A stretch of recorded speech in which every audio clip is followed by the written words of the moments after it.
بسم الله الرحمن الرحیم. نن په دغه آنلاین بحث کې د سواد په پښتنو کې سیاسي مشرتوب کتاب ارزوو. اصلا دا کتاب نارویژي پروفیسر فریدریک بارت په 1950 کال کې د یوې میداني څېړنې په ترڅ کې چې له فبروري تر نومبر پورې کړې ده، د راټول کړو معلوماتو پر بنسټ لیکلی دی او پښتو ته نصر الله سوبمن منګل ژباړلی دی. دا کتاب په دې وروستیو کې انسان بنسټ له بیا کتنې او د څو سریزو له زیاتولو وروسته دویم وار چاپ کړی دی او موږ په همدې مناسبت د ننني بحث تابع کړې ده. د کتاب انګلیسي متن له خپراوي وروسته لوستونکي په دوو برخو ویشل سوي وو. یوې ډلې دا کتاب ډېر ارزښتناک باله او دلیل یې دا و چې لیکوال د لومړي لاس معلومات راټول کړي او د خپلو مشاهداتو څخه یې د داسې یوې سیمې د سیاسي مشرتابه په اړه د سیاسي مشرتابه د ټاکلو او تنظیم او د قدرت د اړیکو په اړه کتاب لیکلی دی چې نور ورته منابع پکې یا کم یا بیخي نه وو. بلې ډلې بیا د څېړنې وخت او کومو منابعو ته په اشاره سره کتاب مهم باله، خو ویل تر دې هم ښه کار ممکن و چې وسي. ما د دې بحث لپاره ډېر لنډ تنګ وخت کې د کتاب پښتو بڼه ولوسته. ځینې برخې مې له انګلیسي متن سره پرتله کړې او پر کتاب مې د څو بهرنیو لیکوالو نظریات هم ولوستل. یوه لیکوال د دې کتاب په اړه په خپله انګلیسي لیکنه کې لیکلي و چې دا زړه راښکونکې خو په ویرونکې توګه پیچلې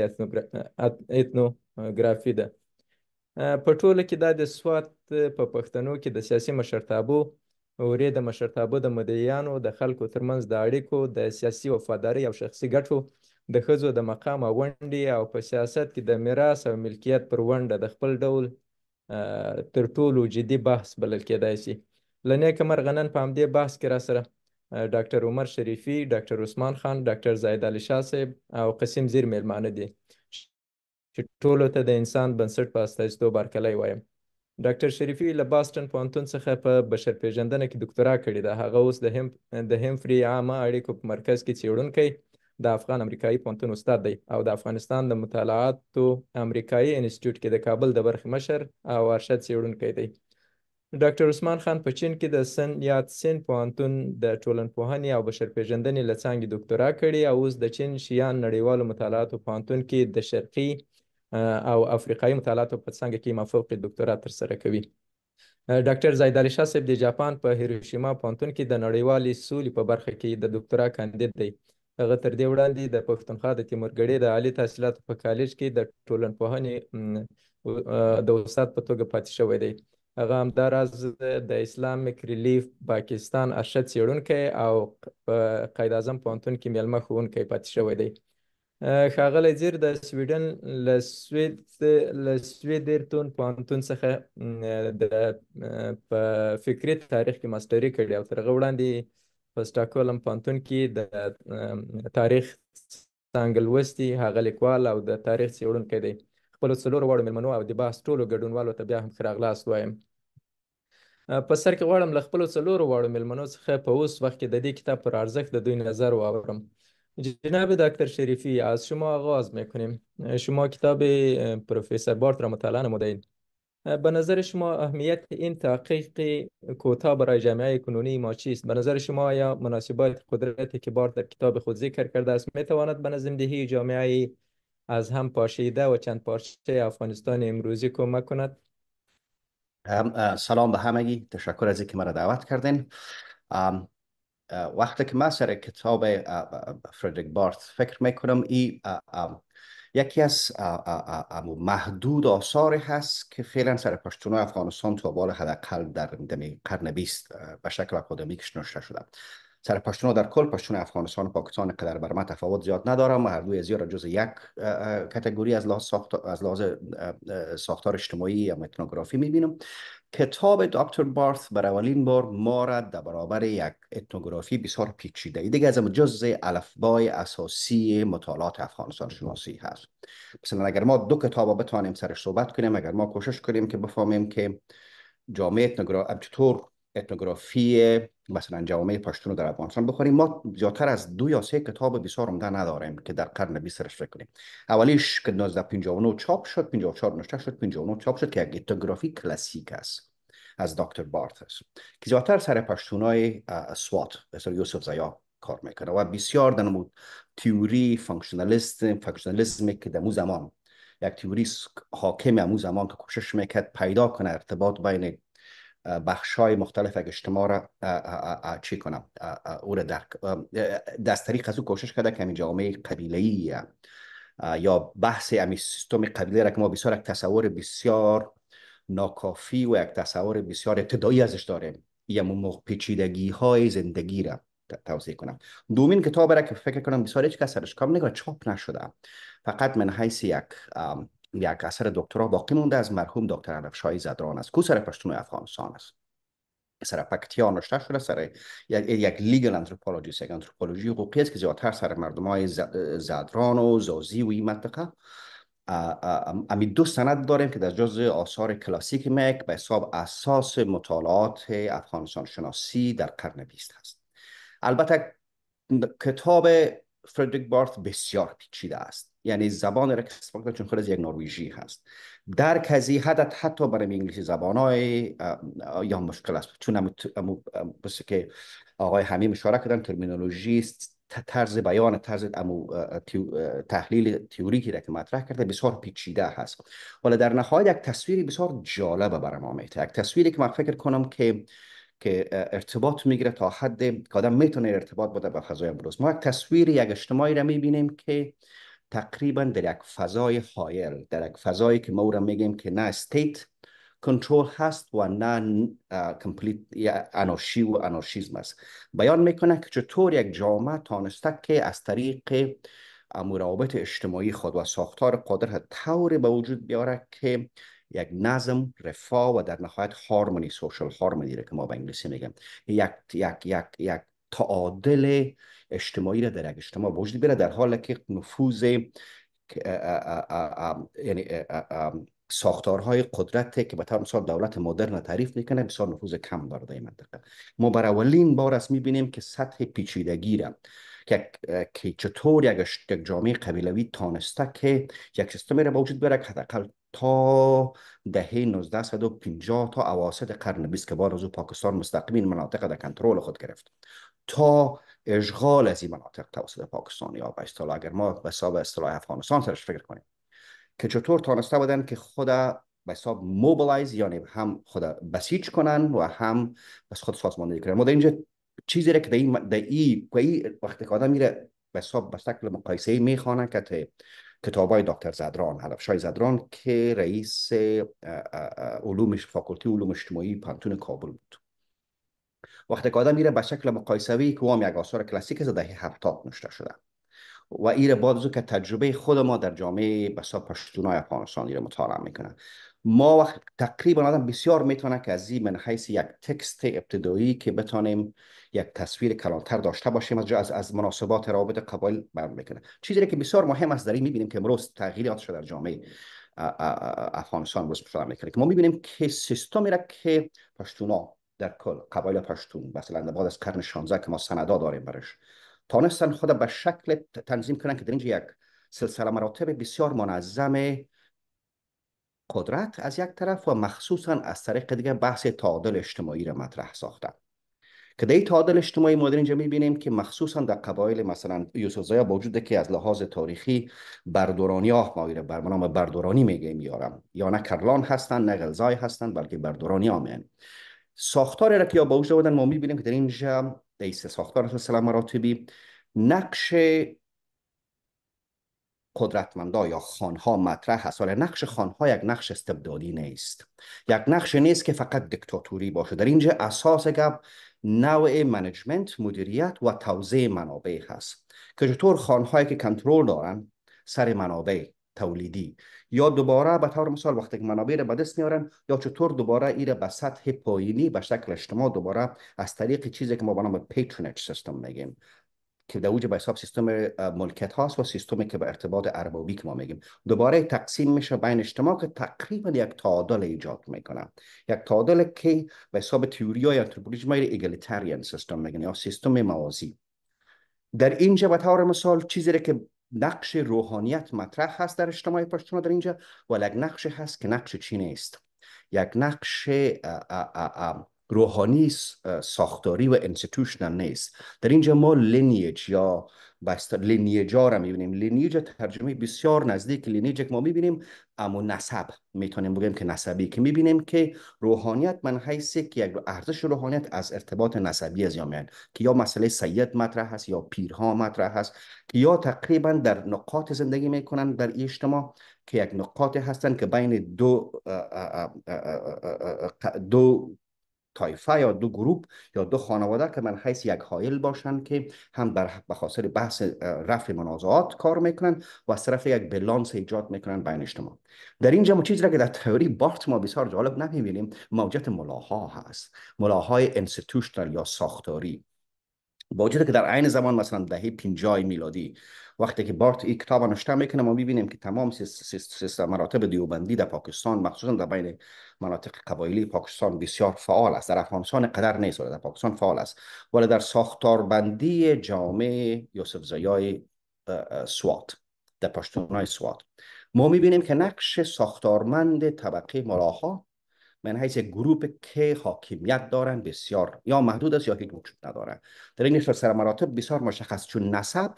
و ارتباط و تاریخچه بسیار مطرح است. و این یک تغییر که ما میبینیم که باز وقتی که به شرایط امروز وقتیم باز گپ های زیاتر از این مطرح بشه. میبخشید که مرا تایم معین کنین که ما چند دقیقه گپ بزنم. نه داره که وظیفه ما دفتران است ما زیاد گپ میزنم. نه بسیار بسیار خوب است. ډاکټر عثمان خان له تاسو هم ورته پوښتنه لرم. په دغه کتاب کې د سوات د خلکو ترمنځ د قدرت مناسبات او اړیکې او دغه راز د مارکس په اصطلاح وایي د کار تقسیم د سوات د ټولنې په نظم کې څه ارزښت لري او د موږ د اوسنۍ ټولنې د نظم لپاره د دې کتاب مهم پیغام څه د ستاسو په نظر؟ ډېره مننه حفیظ صاحب او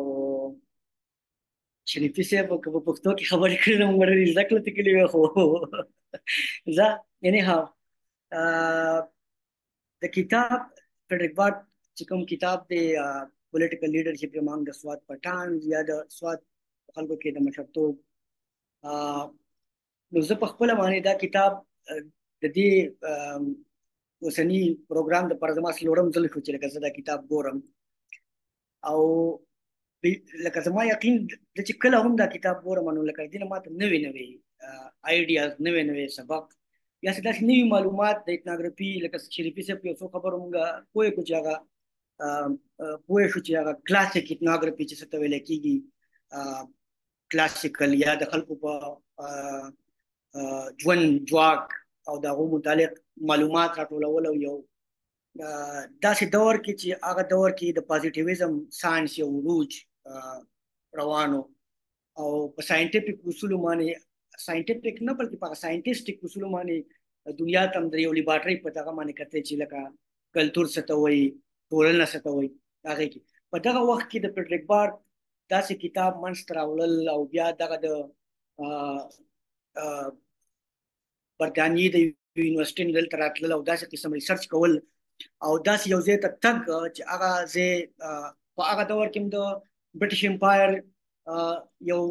اخري د چې کوم د فارورډ پالیسي یو لاره وه په هغې کې یو ځای او هغه خلک دنیا ته ښول چې دغه دنیا کې چې کوم یو دغه ارګنایز ټایپ اف دغه ورته هغه د اسپیل سټیټ ویل چې د چا یو مشرتابه نه یا څه نه خو بیا هم داسې یو پولیټیکل ارګنایزیشن او یو پولیټیکل اډر را جوړول په سوات کې دنیا ته خو چې لکه د سوات خلک یا په سوات کې هم داسې قسم هغه پولیټیکل اډر یا کانفلیکټ یا پیس راوستل د دغه کتاب موضوع او دغه بنیادي اډر چې کوم دی نو هغه سوات ته راغی ولته ریسرچ کول او هغه دور داسې ویل کېږي چې د سوات یوسفزي چې کوم دی نو هم دلته په دغه 15مه صدۍ کې راغلي د کابل نه او بیا سوات ته تګ او دغه تاریخ یې داسې دی او بیا د سوات نه چې کوم د سواتي چې په نوم یادېږي چې نن سبا په ابټاباد کې ژوند کوي مانسیړه کې پراته دي دغه قبیله هغو بې دخل کول او بیا خپل یو نظام را جوړول او د یو پوره فریم ورک را جوړول. نو دا د هغه وخت زما په خیال داسې یو کتاب دی، داسې یو دغه بنیادي چې اوس هم څوک په دې وطن سټډي کوي، هغه په بعد کې خبرې کوي چې په دې کې څنګه نقطې پې نیول کېږي یا څه کار پې دی څه پې نه دی. خو زما په خیال په دې علاقه باندې چې یو ګیټ وے و د فریډریک بارت د دغه سیمینل کتاب یا دغه کلاسیکل اکناګرافي نه دغه علاقه بغیر پیژندله ګرانه ده. او دغه د سواد په ټولنه کې چې کوم دننه سټرکچر کې چې کوم دغه مختلف قسم جوړښتو خلک اوسېدل، مختلف یو اکارډینګ ټو د بارت ورډز یو مختلف قسم شهید پکې اوسېدل، پښتانه څوک کېدای شي دغه کتاب موضوع ده، د ځمکې څه تعلق دی، بیا ځمکه ستا پولیټیکل آرډر او پولیټیکل ارګنایزیشن څومره تاثر په هغې کې لري، څومره اثرات په هغې لري، بیا فیصلې څوک کولی شي، په جرګو مرکو کې چاته دا حق دی چې هغه خبره وکړي. نو دا هغه خبر دی چې که زه اوس هم ګورم په پښتنو ټولنه کې اوس هم ګورم، خاص کر د دیر او د سوات دغه بارډر لګېدلی دی، نو په سوات کې هم یوسفزي پاتې کېږي، په دیر کې هم یوسفزي پاتې کېږي زیاتره. او نو اوس هم چې لکه زه د پښتون ټولنې ته ګورم او دغه د بارت په کتاب په دغه تیري کې یا په رڼا کې ورته ګورم، نو اوس هم دغه خبرې اثر لري. لکه موږ دا نه غواړو، موږ خو هغه د باچا خان بابا خبره چې څوک هم پښتو وایي زموږ دپاره پښتون دی که نه، او په هغه فریم ورک کې موږ فکس کوو. خو چې کله ته بیا تاسو لاړ شئ او په دغه باندې څېړنه وکړئ او په دغه ځای کې پاتې شي او کور ته ورشئ، نو هغه انګلیسي کې ورته چې هغه انټریکیټ لینکس ته چې ته ورسېږان، نو دغه ډسټینکشن او ډفرنسز اوس هم موجود دي او داسې موجود دي چې د یو بل کس نه ځان څنګه ډفرینشیټ کول، بیا چې د یو سړي ځمکه یو خاني نو هغه پولیټیکل پروسس کې څومره انفلوئنس لرل، بیا موږ ورته وایو که نه چې هغه کس ته چې ډېره زیاته مننه ډاکټر عثمان خان، دې ته وروسته بیا هم راګرځو. ډېره زیاته مننه تاسو. یو خبره باندې ختمومه چې لکه د بارت د کتاب اوس هم ښه ارزښت موږ ته شته دی، او اوس هم چې څوک ریسرچ کوي، بلکې زه چې خپل سټوډنټانو چاته هم وایم چې لکه تاسو کلاسیکل اکناګرافي کول غواړئ، نو there is only one anthropologist in the region Bart that you can suggest and you can read. ډېره مننه. بالکل ډېر مهم کتاب ده. ډاکټر زاهد علي شاه صاحب، تاسو د سولې مطالعات لوستي دي او دغه کتاب په داسې یو وخت کې لیکل شوی دی چې په سوات کې سوله حاکمه وه، خو وروسته بیا افراطیت پر دې سیمه لمنه وغوړوله او په وروستیو کلونو کې خو موږ تاسې ولیدل چې دا ښکلې سیمه او دا نسبتا باثباته سیمه په جګړو کې انښکېله شوه. د دې کتاب کوم مهم درسونه دي ستاسې په نظر باندې چې په پښتنو سیمو کې له سولې سره مرسته کولی شي؟ همدا اوس هم پښتنې سیمې له بې ثباتۍ سره مخ دي، اکثرو کې جنګ جګړې او بې ثباتۍ دي. د دې کتاب کوم درسونه په دې برخه کې مرسته کولی شي؟ اول خو مننه د بلنې او ټولو ملګرو ته هرکلی وایم. عثمان صاحب خو په هغه یو تھیوریټیکل اسپیکټ ته د کتاب خبرې وکړئ. نو د سولې خبره چې کله موږ لکه دغه خبره کوو، د دې ټولنې خبره کوو، خاص کر د سوات دیو چې په کوم ځای کې کار کړی دی،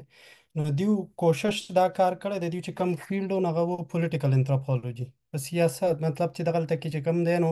یو داسې ځای و سوات غونته کې سټیټ په دغه 16-17 سنچري کې چې کوم دی نو د دې هغه شروعات او دغه یو سټرکچر را جوړ شوی و چې مختلف لکه ده ورته ویلي دي چې دوه بلاکس و، اپوزیشنل بلاکس و، یو باینري اپوزیشن را جوړ کړو چې یو بل یې بیلنس کوو، او په دې طریقې سره چې کوم دی نو یو آرډر، یو ترتیبوار او یو دغلته کې یو د امن فضا چې کوم دی نو د امن یو ماحول چې کوم دی نو را جوړو. نو البته دې نه څوک انکار نشي کولی چې مطلب دغلته کې په دغه ټولنه کې دغه دغلته کې مختلفې چې کوم دی نو هغه تنازعې هم وې. په پښتنو چې کوم خپل مونږ د دې دغه ته وګورو، د قومي قبیلوي سیستم ته وګورو، نو په هغې کې هم پښتانه د تره تربور او دغه چې کوم زمونږ هغه جګړې او دغه تاوتریخوالی دغه یو اړخ و، او بل اړخ ته چې کوم دی نو د خانیزم په شکل کې یا چې کوم پښتانه یوسفزي راغلي وو د کابل نه، په 14مه صدۍ کې دلته کې بیا میشت شوي وو او دوی چې کوم دی نو داسې یو خپل یو لینډ ټینیور سیستم چې ویش سیستم یې ورته ویلو او هغه دوی چې کوم دی نو دغلته کې هغه را جوړ کړی وو د شیخ ملي بابا چې دوی یادوي په هغه شکل کې نو په هغې کې د دوو ګروپونو خبره کوي چې د هغوی سره دغه ورسره یو د اختیار ورسره یو لکه اتھارټي د پولیټیکل لیډرشپ د سیاسي مشرتابه خبره کوي چې یو طرف ته هغه اړخ خو چې دغه خانانو چې د هغوی سره چې کوم دی نو ځمکې ورسرې وي د هغوی سره کرایهدارو په مختلفې چې کوم دی نو هغوی داسې قسم له کنټریکټس کړي د خپلو زمیندارو سره فقیرو سره د کرایهدارو سره چې په هغه بیا ورسره چې کوم دی نو خپل داسې سوشل انسټیټیوشنز لکه حجرې په شکل کې بیا د جرګې په شکل کې چې په هغې به چې کم دی نو که دوی به څه مسلې راتلې نو دغې جرګې ته او دغې حجرې ته به خلک تلل او په هغې کې به چې کم دی دوی د مسلو حل کتو یو اړخ دغه و. بل اړخ ته چې کم دی نو دوی دغه سینټس خبره کړې ده چې دغلته سینټس هغه خلک لکه مونږ چې ورته میاګان وایو یا سیدان وایو چې هغه د پیغمبر صلی الله علیه وسلم د هغې نه د شجرې نسب هغه ځان چې کم دی رغه کېږي نو دغو خلکو به چې کم دی نو د امن دپاره کار کوو لکه چې کله به هم دوی به د دوی هلته کې که تاسو کتلي نو دوی د یو ټکی استعمال کړی کارولی دی چې هغې ته وایي منصفان نو دوی به دغه چې کوم دغه د میاګانو پاچاګانو دغې خلکو به چې کوم دی نو بیا به چې د یو دوو ګروپونو ترمنځ د خانانو ترمنځ به چې کله یا د ځمکې یا د پولي پټي څه مسله به راغله نو دغه خلک به بیا راتله او دوی به چې کوم دی نو د قرآن او د کلتوري او دغه چې کوم د جرګه‌ای چې کوم څومره هغه د دوی سره به علم ورسره په هغه طریقې سره به دغه حل کول کېدل اوس هم چې موږ د خپلې ټولنې ته وګورو لکه زموږ سره اوس هم چې کوم دی نو دغه جرګه سیستم لکه ډېرې زموږ مسلې چې کوم دی نو هغه په جرګې او په دغه اړخونو چې کوم دی نو لکه په دې باندې موږ حل کوو مسلې خو که تاسو بیا وګورئ خاص کر د افغانستان اړخ ته چې کله بیا د تاسو چې کوم طرف ته تاسو وایئ تاسو دا خبره کوئ چې مطلب دغه خاص کر د طالبانو خبره به کوو نو دې چې کوم فریم ورک خبره کوي نو هغې کې ټریټوریل فریم ورک دی چې مطلب یو جغرافیایي فریم ورک دی ستاسو کلی دی چم دی ورسره چې کوم دی نو ستا خیل دی ستا قوم دی قبیله ده او بیا سره داسې خلک در سره دی چې مطلب په تا باندې یو چک بیلنس ساتلی کېدو اوس د طالب په شکل کې چې دغه کم خلک راغله نو د دیو باندې دیو چې کم دی نو لکه تاسو که وګورئ دغه خلک چې کم دی په مدرسو کې د دیو هغه تربیت شوی دی نو د دیو نه بیا دغه چې کم هغه فریم ورک هغه چې کم سوشل پولیټیکل فریم ورک یو ایتنیک سره چې کم دی کنشپ فریم ورک هغه د منځ نه لاړو اوس ته لکه چې ته طالب یا چې کوم د میلیټنسي یا د ټیرریزم مونږ خبره کوو نو هغه بیا په دغه شکل کې چې کوم دی نو دا د بارت چې کوم بیا کوم انالیسیس دی هغه دلته کې بیا نه چې کوم دی نو ته اپلای کولی شي نو زه ورته مطلب داسې وسوم لکه مطلب چې په هغه کې ورته وګورئ په یو هولسټیک یو تصویر کله راجوړی نو په هغې باندې ته دا ویلی شي چې اوس هم زموږ سره داسې انسټیټیوشن شته چې د امن دپاره چې کوم دی نو کار کولی شي او تاسو به کتلي هغه مشرانو چې کوم د امن خبره کړي نو هغه بیا د منځ نه تللي دي نو دا مطلب په دغه کې دا یو مهم چې کوم دی نو لکه کتاب او یو زموږ سره چې کوم دی نو یو اپروچ موږ دې ته لرلی شو په دې شکل ډېره زیاته مننه ځیر صاحب تاسو ته راځم د دې کتاب اصلي موضوعات په سواد کې سیاست او مشرتابه ده خو دا د 12 لسیزو مخته شرایطو ته په پام سره لیکل شوی کتاب ده چې هغه وخت کې ډیموکراسي وده نه وه کړې او اوس خو د اوسني عصر لپاره خو چې ولسواکي په نورو ټولو نظامونو باندې برلاسې ده نو په دغسې یو عصر کې د دې کتاب د څېړنې اهمیت ستاسې په نظر څومره ده اوس پاتې ده نه ده پاتې په دغسې یو عصر کې ځکه اوس خو هر سړی یوه رایه ده ډېر زیاته مننه ټولو دوستانو ملګرو ته سلامونه زه وایم استادانو خبرې وکړې ما خو به دومره ډېر چې پاتې نشي مګر زه باید دغه نه شروع کړم چې کله چې موږ په دې انډیجنس سټډیز کې د څېړنې په اړه خبرې کوو دا یو منفي لغات دی بالخصوص د پښتنو په اړه کې چې کله کېږي د 19مې پېړۍ نه واخلو څېړنه یو شی دی چې موږ لکه قبل بارت چې مطالعات وګورو اکثره د دې نه ډېر چې د پښتنو باره کې ولیکي د استعماري اهدافو باره کې لیکل کېږي سټیریوټایپونه د منځنیو پیړیو په پښتنو باندې تپل کېږي په فرض مثال پښتون چې شی د پښتونولي لري پښتونولي د دې نه ډېر یوه کلمه ده چې معنا افاده کوي بلکې یو لرګی دی چې خلک ووهي یو لرګی دی چې یوه کلمه ده چې خلک مصادره کړي د کولونیل زه به د انګلیسي بخښنه غواړم د کولونیل امیجینیشن په حیث استعماري تصورات په پښتنو باندې تپل کېږي فرض مثال پښتانه څوک د دې کتاب اهمیت په دې کې دی ځکه چې دا ټول افغاني پښتوني مطالعات په بل سر باندې راړي موږ چې کوم دغه لرو مخکې فرض مثال یا ایډیالوژیست دي د شلمې پیړۍ د سر د 19مې پیړۍ د اواخرو په انثروپولوژي کې په تاریخ کې په ټولو اجتماعي علومو کې او یا دغه دي د فرض مثال فنکشنالیزم د شلمې پیړۍ بالخصوص په انثروپولوژي کې سټرکچرل فنکشنالیزم دا دی چې یو ساختار وجود لري قبیله یو ساختار وجود لري لکه دین یو ساختار وجود لري لکه د لینیج سیستم شجره نسب او پښتونولي او دغه انسانان چې پیدا کیږي که یوسفزي دي که نور خلک دي پښتانه دا په دې ساختارونو کې دي د لکه روباټونه یا نقشونه مخکې له دې نه چې موږ تولد شو په یوه جامعه کې په یوه قبیله کې د موږ جله مخکې نه تعیین شوی دی فرض مثال په انثروپولوژي کې په دې باندې ریموند فرد یو ډېر ښه څېړنه په برما کې په دې باندې شوې وه چې په قبیلوي ټولنه کې جینونه پیش له مخکې نه مشخص شوي مخکې له مخکې نه او انسانان د جنسي د استقلال د عمل د زمینه ډېره زیاته محدوده ده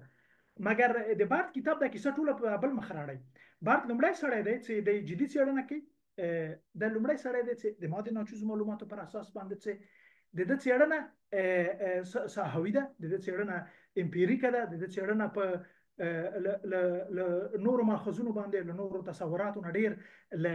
غیر تنقیدي وفاقونه نه لکه د انکریټیسایز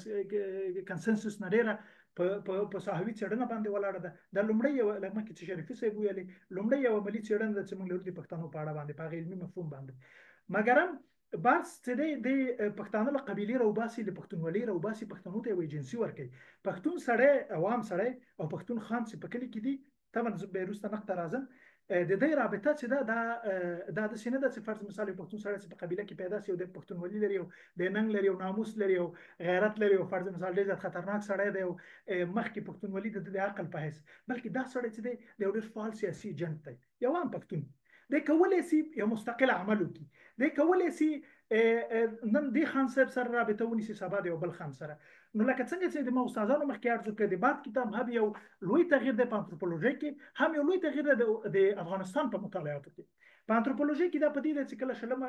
د پوسټ وار انثروپولوژي چې د ټول اجتماعي علوم چې دي په دې کې دا دغه ډیکولونایزیشن منځته راځي د درېیمې نړۍ انسان داسې یو تصور کېږي چې د استقلال د عمل لري د ایجنسي لري الغرض دا وایم چې زه چې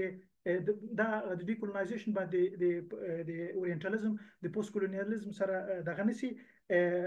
غلط نشي ځکه چې دا کتاب کې څه لیکل شوی دی هغه میتودیکه مسله په هماغه وخت کې هم دغه هم ده پوزیټیویزم دی پوزیټیویزم چې شی دی چې ټولنیز واقعیت یو بهرنی شی دی چې وجود لري یو سړی کولی شي یو څېړونکی د غرب راسي یا د بل جینه او هغه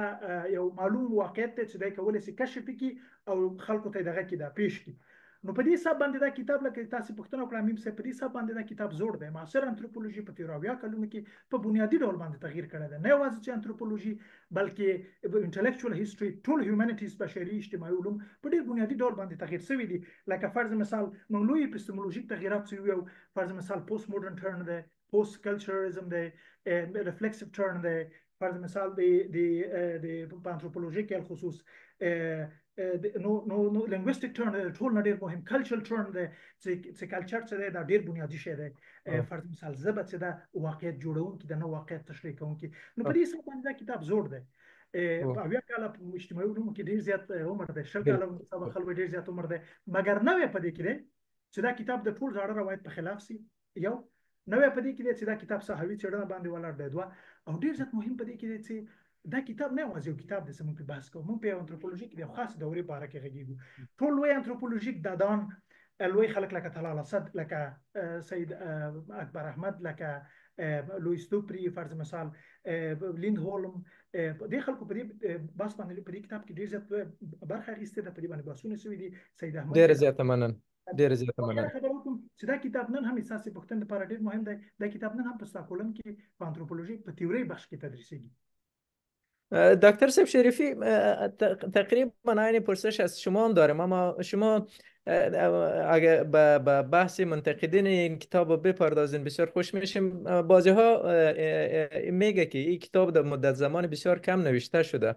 و در این زمان کم نمیتوان به مسائل بسیار مهم به طور عمیق پرداخت. نظر شما اگر شریک سازین؟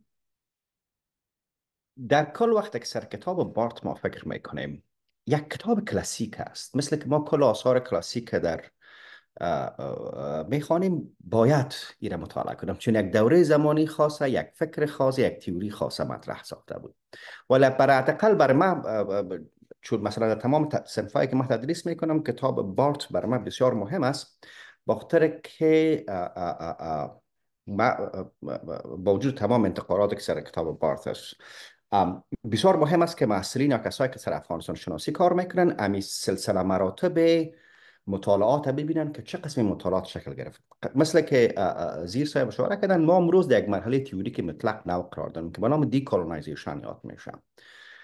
زمان دیکولونایزیشن به این معنی است که دیگه ما فرد من حیث مطالعه قرار میدیم. مثلا ما یک جامعه، مثلا فکر کنین پشتونای سوات دیگه نمیبینیم که یا هیچ کدامشون فکر ندارن، احساس ندارن، فقط مثل یک چوکات واره هستن، در سرشان یک خان است، در پلوشان یک سعید است و هر چیزی که یا میگه او کار میکنه. این یک تفکر دوره قرن 20 19 20 که بس مخصوصا وقتی که انسانایی که در جامعه سنتی زندگی نمیکردن و مخصوصا وقتی که غربیا سرمان آشنا میکردن، یک تصوری بود که از جامعه دیگه داشتن و اینم یک تئوری خاصی بود که کارکردگرایی بود که چه قسمی مردم کوشش میکنن که مردم رو بیان کنن. در اون زمان ما در داخل افغانستان کدام آنتروپولوژیست نداشتیم و امروز هم نداریم. بعد از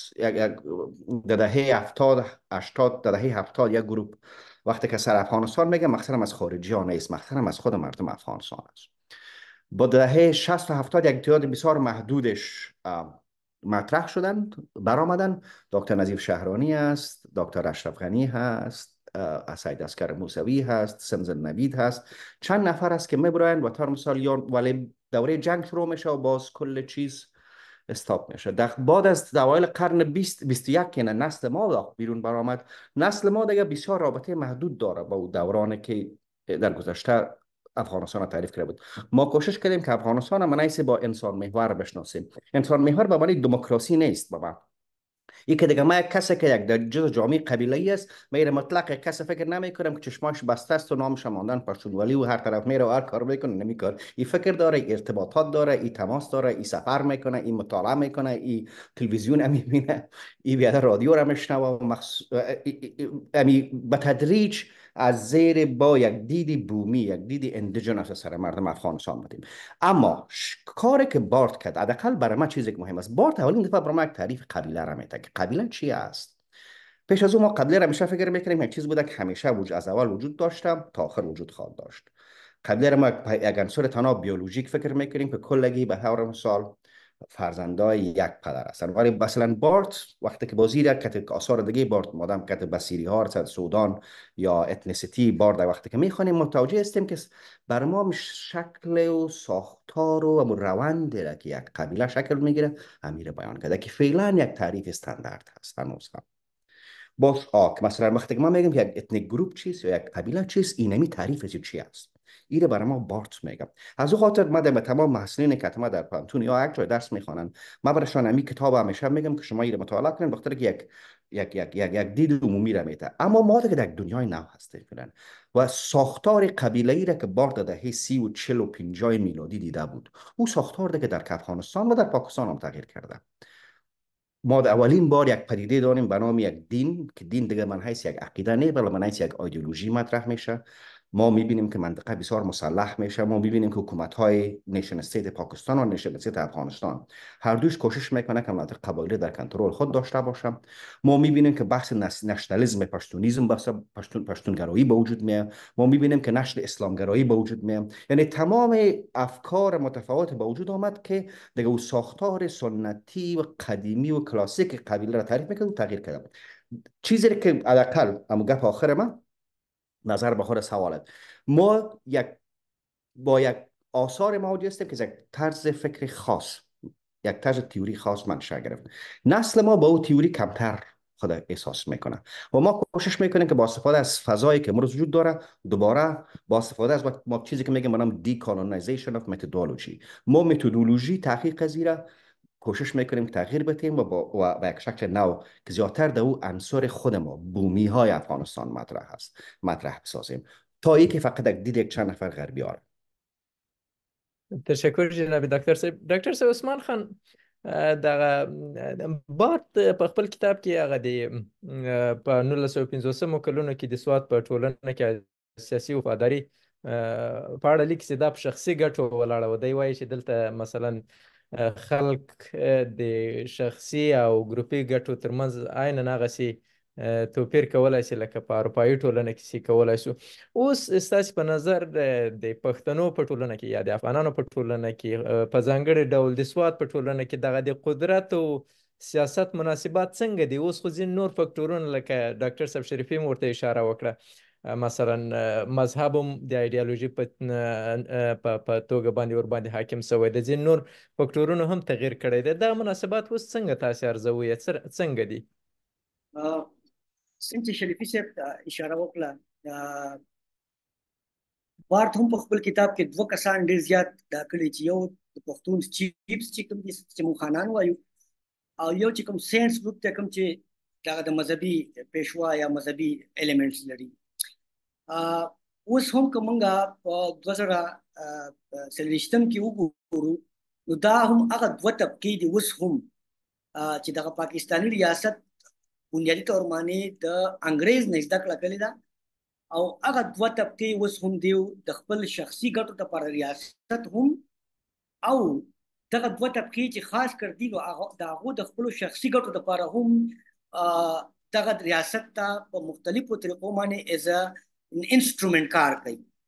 دغه د ریاست ته چې هغه ګرامشین سینس کې هغه کنسنټ وایي، هغه فورس والا قصه هغه خو لپاره دته یا د خان ضرورت دی یا ورته د مولا ضرورت دی. او دغه د پښتون ټولنه ده که د لر پښتون ټولنه خو بیخي د پاکستاني ریاست دغه سټرکچر لاندې ده. د بر ټولنه هم چې کوم دی په دغه یو مذهبیت صورت باندې موږ ګورو چې هم لیده په تاریخ کې یو ځل نه دوه ځله مو لیده چې دا څه وشو زموږ سره. نو دغه شخصي ټولنې بنیادي رول په هغه وخت کې لرلی دی، او بنیادي رول دغه شخصي چې کوم ګټې دي هغه اوس هم لري. لکه مثال په تور باندې دغه پاکستاني د سیاست د پارلماني سیاست نه خو داسې یو پروګرام جوړ شوی دی چې د چا سره پیسې نو هغه پارلمان ته ځان رسولی شي، په پارلمان کې د سینټ سیټ اخیستی شي، په پارلمان کې د ام پی ای سیټ اخیستی شي.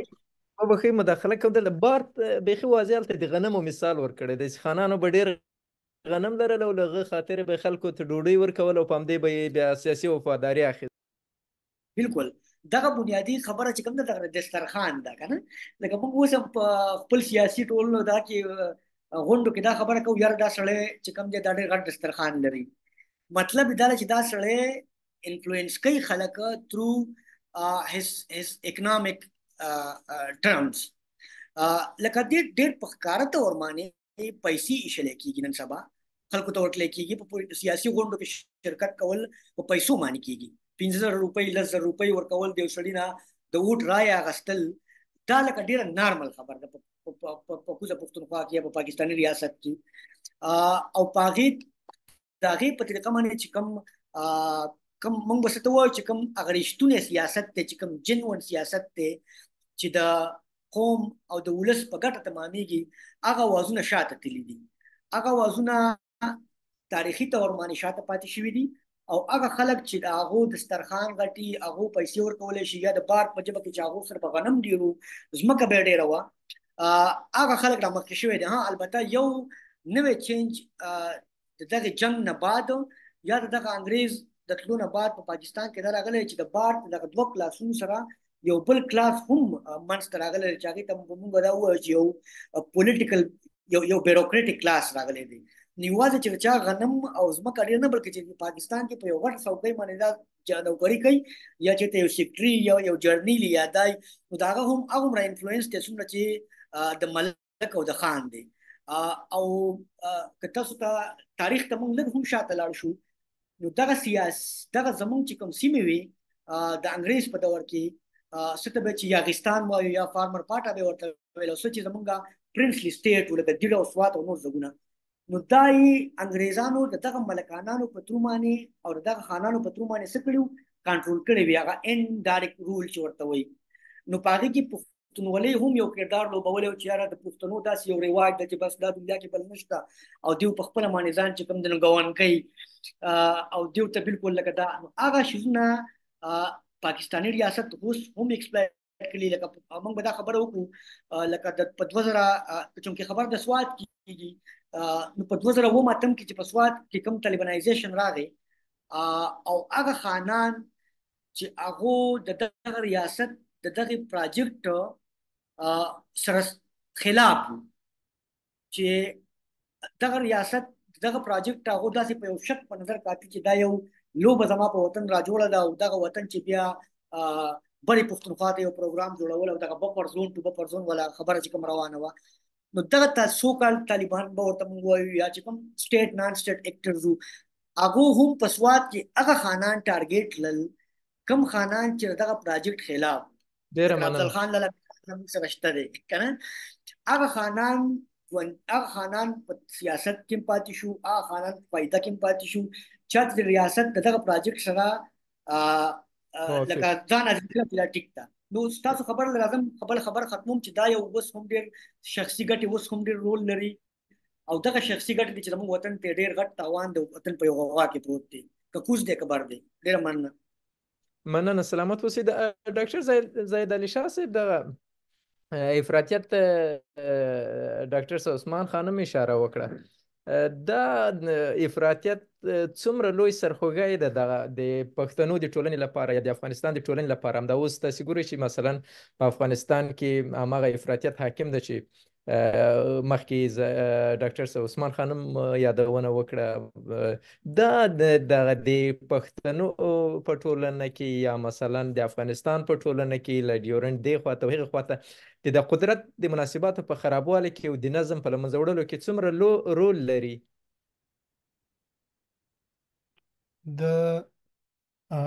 د ساري تاسو دا کوېسچن لږ ریپیټ کوئ، واپس یې ووایئ. د سټیټ رول تاسو یادوئ په دې کې؟ نه، زما افراطیت رول د ایکسټریمیزم رول څومره ده، دغه مناسبات یې څومره خراب کړي دي. مثلا دغه پخوا چې واک د دوو ډلو په لاس کې و، د بارت د کتاب په حواله باندې، یا مثلا مذهبینو استانه و چې په پښتو کتاب کې استانه په نوم ترجمه شوي دي، او یا هم خانان و چې هغوی دوه بلاکه جوړ کړي وو، هر یو خپل طرفداران لرل، او په همدغه ډول همدغه ټولنې روانې وې، نظم یې ساتل کېدو. بیا وروسته افراطیت او د ایکسټریمیزم ورباندې حاکم سو، ټولنه یې بلې خواته بوتله، مرګونه سو، جنګونه سو، او اوس تاسې وضعیت وینئ. د افراطیت رول د دغه نظم په خرابېدو کې څومره و؟ ښایي نور فکټورونه هم ووسي، مثلا د ځمکو مسله، ښایي ځمکې کمې سوي، عاید کم سوي، انکم کم سوی، دا به هم رول لري. خو د افراطیت رول څومره و د نظم په خرابي کې، او څومره دی؟ د چې د پښتنو ټولنې ته موږ وګورو، نو لکه دا لکه خانیزم او ملکیزم یو خو دوه خبرې دي. یو خو هغه خانیزم ملکیزم و چې لکه کم د راغلی دی، یا مغل راغلی دی، یا چې کم دی نو انګریز راغلی دی، او هغه په دې توګه باندې چې کم دی نو هغه ځمکې الایټ کړي دي، کنفسکیټ کړي دي د یو پښتنې ډلې نه چې هغوی هغه کو مزاحمت کو، بل چا له ورکړي دي او ځان له هغه کلاینټ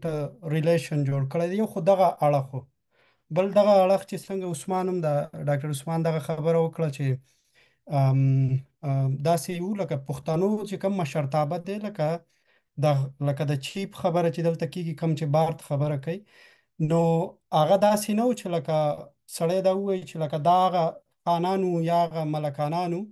چې هغه بس د انګریز په لاس باندې استعمال شي. د پښتنو خپله مشري او هغه پولیټیکل لیډرشپ چې کوم دی نو دا و، په پښتنو کې مشر و، لکه د دې نه خو څوک انکار نشي کولی.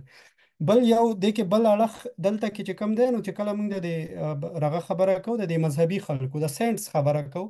د بارت د پرسپیکټیو یا د بارت نظر نه چې ورته دغه ته وګورو، نو په دغه خلکو کې چې کم دی نو یو طرف ته خو دا و چې دغه پیس میکرز وو، امن راوستونکي او دغه رغب وو، خو بل اړخ ته چې کم دی نو دیو جنګونه کړي دي. دا اوس نه چې مطلب دا وسنۍ چې کم دی نو لکه دا ریاست او مطلب دا وسنۍ چې کم دا ایکستریمیزم له چې کومه هوا ورکړی شوې ده، خاص کر د امریکې د راتګ نه د یا د هغوی سوویت جنگ یونین. د هغوی جنگ له اوسني افراطیت سره یو څه فرق لري. هغوی مثلا د درک نوابانو سره جنگ یا د جنډول عمرا خان ترمنځ او د سوات خلکو د دغو ترمنځ جنگونه یو څه فرق لري له د افراطیت او په ایکستریمیزم دغه وخت سره. کې هم داسې مولیان او داسې چې کم دی نو مذهبي لیډران وو چې هغوی چې کم دی نو د مذهب په نوم باندې یا د مذهب استعمال کړی دی او غزاګانې یې کړي دي. او مجاهدین ټکي دا د بارت په کتاب کې دننه شته، او ورته مجاهدین ویلي دي، او چې کم خلک بیا شهیدان شوي دي. نو داسې مطلب هغه دی کې هغه د اکبر صاحب دغه خبره هم راځي چې مطلب که بارت ورته په هغه سیکولر ویبیرین ماډل کې د پښتني ټولنې ته ګوري نو دغه اسلامي چې کم اړخ دی دا مذهبي دا چې کم دی نو دا د منځ نزي لکه د پښتنو دغلته کې دا مسله په دې ټولنه کې وه، بیا دغه فالټ لاین چې کم دی نو ایکسپلویټ شوي دي. اوس دا بدلون چې کم راغلی هغې خبرې ته زه راځم. په دې باندې رغه خبره کوي د یو سکالر دی د ډیوډ بي ایډورډ، هغه دا خبره کوي چې مخکې به چې دا کمې غذاګانې کېدلې نو په هغې کې خو به دغه لښکرې را جوړې شوې څنګه چې تاسو وویل، او دا مطلب چې کوم به رغه و د جابر و ظالم و د هغه خلاف په چې کوم دی نو جګړه کېدله. خو چې کله وایي د سوویت یونین راغی، سوویت یونین چې کله په رغه په افغانستان باندې راغی او بیا د امریکې او د نور خلک دغسې انوالو شو، نو په هغې کې بیا داسې وه چې کومو لښکرو باندې ځکه چې په دغه کې ماډرن ټیکنالوژي راغله او په هغه کې هغه الوتکې او هغه ټینکونه د هغې بیا مقابله چې کم دی نو ستا چې کم د ایگزسټینګ سوشل سټرکچر و په دې د هغې مقابله نه کېده. نو د هغې متبادل به بیا داسې راتلو چې د هغې دپاره بیا دغه د مدرسې یا د ایکسټریمیزم په شکل کې چې دوی ته دا وویلی شي چې تاسو چې کم دی نو جګړه وکئ، نو چې جګړه وکئ نو تاسو ته به چې کم دی نو جنت میلاویږي. تاسو چې کم دی نو چې هغه د دې رغه وکړي دا جګړه او په هغې کې بیا چې کم دی نو بیا د سټیټ رول راغلی دی، دغه اسلامي پارټیان راغلي دي، هغه اسلامي پارټیانو ته چې کم دی نو سپورټ او هغه هر څه هغه لیټریچر هغه ذهنیت چې کم دی نو په دغه رنګ کې چې کم دی نو ورکړلی شوی دی. نو هغه زوړ چې کم زموږ سره کم هغه ایگزسټینګ سټرکچر او یا چې کم ایگزسټینګ چې کم زموږ سره سوشل سیسټم و هغه دغسې چې کوم دا ګریډ پاورز راغلي مخکې خو به د تورې او د ټوپک جګړه و په هغې کې خو به ستا لښکرې چلېدې، خو د اوسني کې چې کوم دی نو بیا دغسې نه کېده. نو بیا دغې وجې نه چې کوم دی نو دیو دغه رنګ وله ورکړی چې افراطیت یا ایکسټریمیزم چې کوم دی نه هغه دیو بیا په دې توګه باندې استعمال کړی دی ځکه چې دې سسټین کولی شو دغه پخواني چې کوم ستا سره کنشپ او ستا چې کوم د لښکر جوړول او د غږ او دغې سره چې کوم دی نو دا بیا نشو کېدل. ډیره زیاته مننه، سلامت اوسئ. ځیر صاحب تاسې تاریخ لوستی دی او په سیاسي تاریخ کې د قدرت تمرکز او پراختیایي بدلونونه ډیر مهم بحث ده. که د سوات مثال په مخ کې کېږدو چې 12 لسیزې مخکې پکې مثلا د سیاست منابع څه شی وو، واک له یو چا څخه بل ته څنګه انتقالېدو او خلکو څنګه خپل انتخاب کاوه، چې دې بحث باندې بارت ډېر فوکس کړی ده. ما پوښتنه دا ده چې په عمومي لحاظ دغه د تاریخ په تاریخي دورو په اوږدو کې د افغانستان یا مثلا د پښتنو حکومتونو او یا محلي واکمنۍ چې یې درلودې چې هغو وختو کې دلته د قدرت بدلون د قدرت تمرکز څنګه له یو وخته بل ته بدلون کړی، مثلا د 12 لسیزو په اوږدو کې دغه بدلون څنګه راغلی دی، بیا هم ښایي د افراطیت رول پکې مهم ووسي. مثلا که موږ ووایو چې د مرکزي یا محلي واکمنو یا په اوسني عصر کې دغه د حکومتونو ترمنځ د واک ویش څنګه تکامل کړی دی، اوس د واک او اقتدار د حکومت په کومه کچه کې متمرکز ده او پخوا په کومه کچه کې، مثلا 12 لسیزې مخکې وروستۍ خبره چا کوله، لومړۍ خبره چا کوله، که ساده ووایم، اوس څنګه ده د پښتنو په ټولنه کې، افغانستان ټولنه کې؟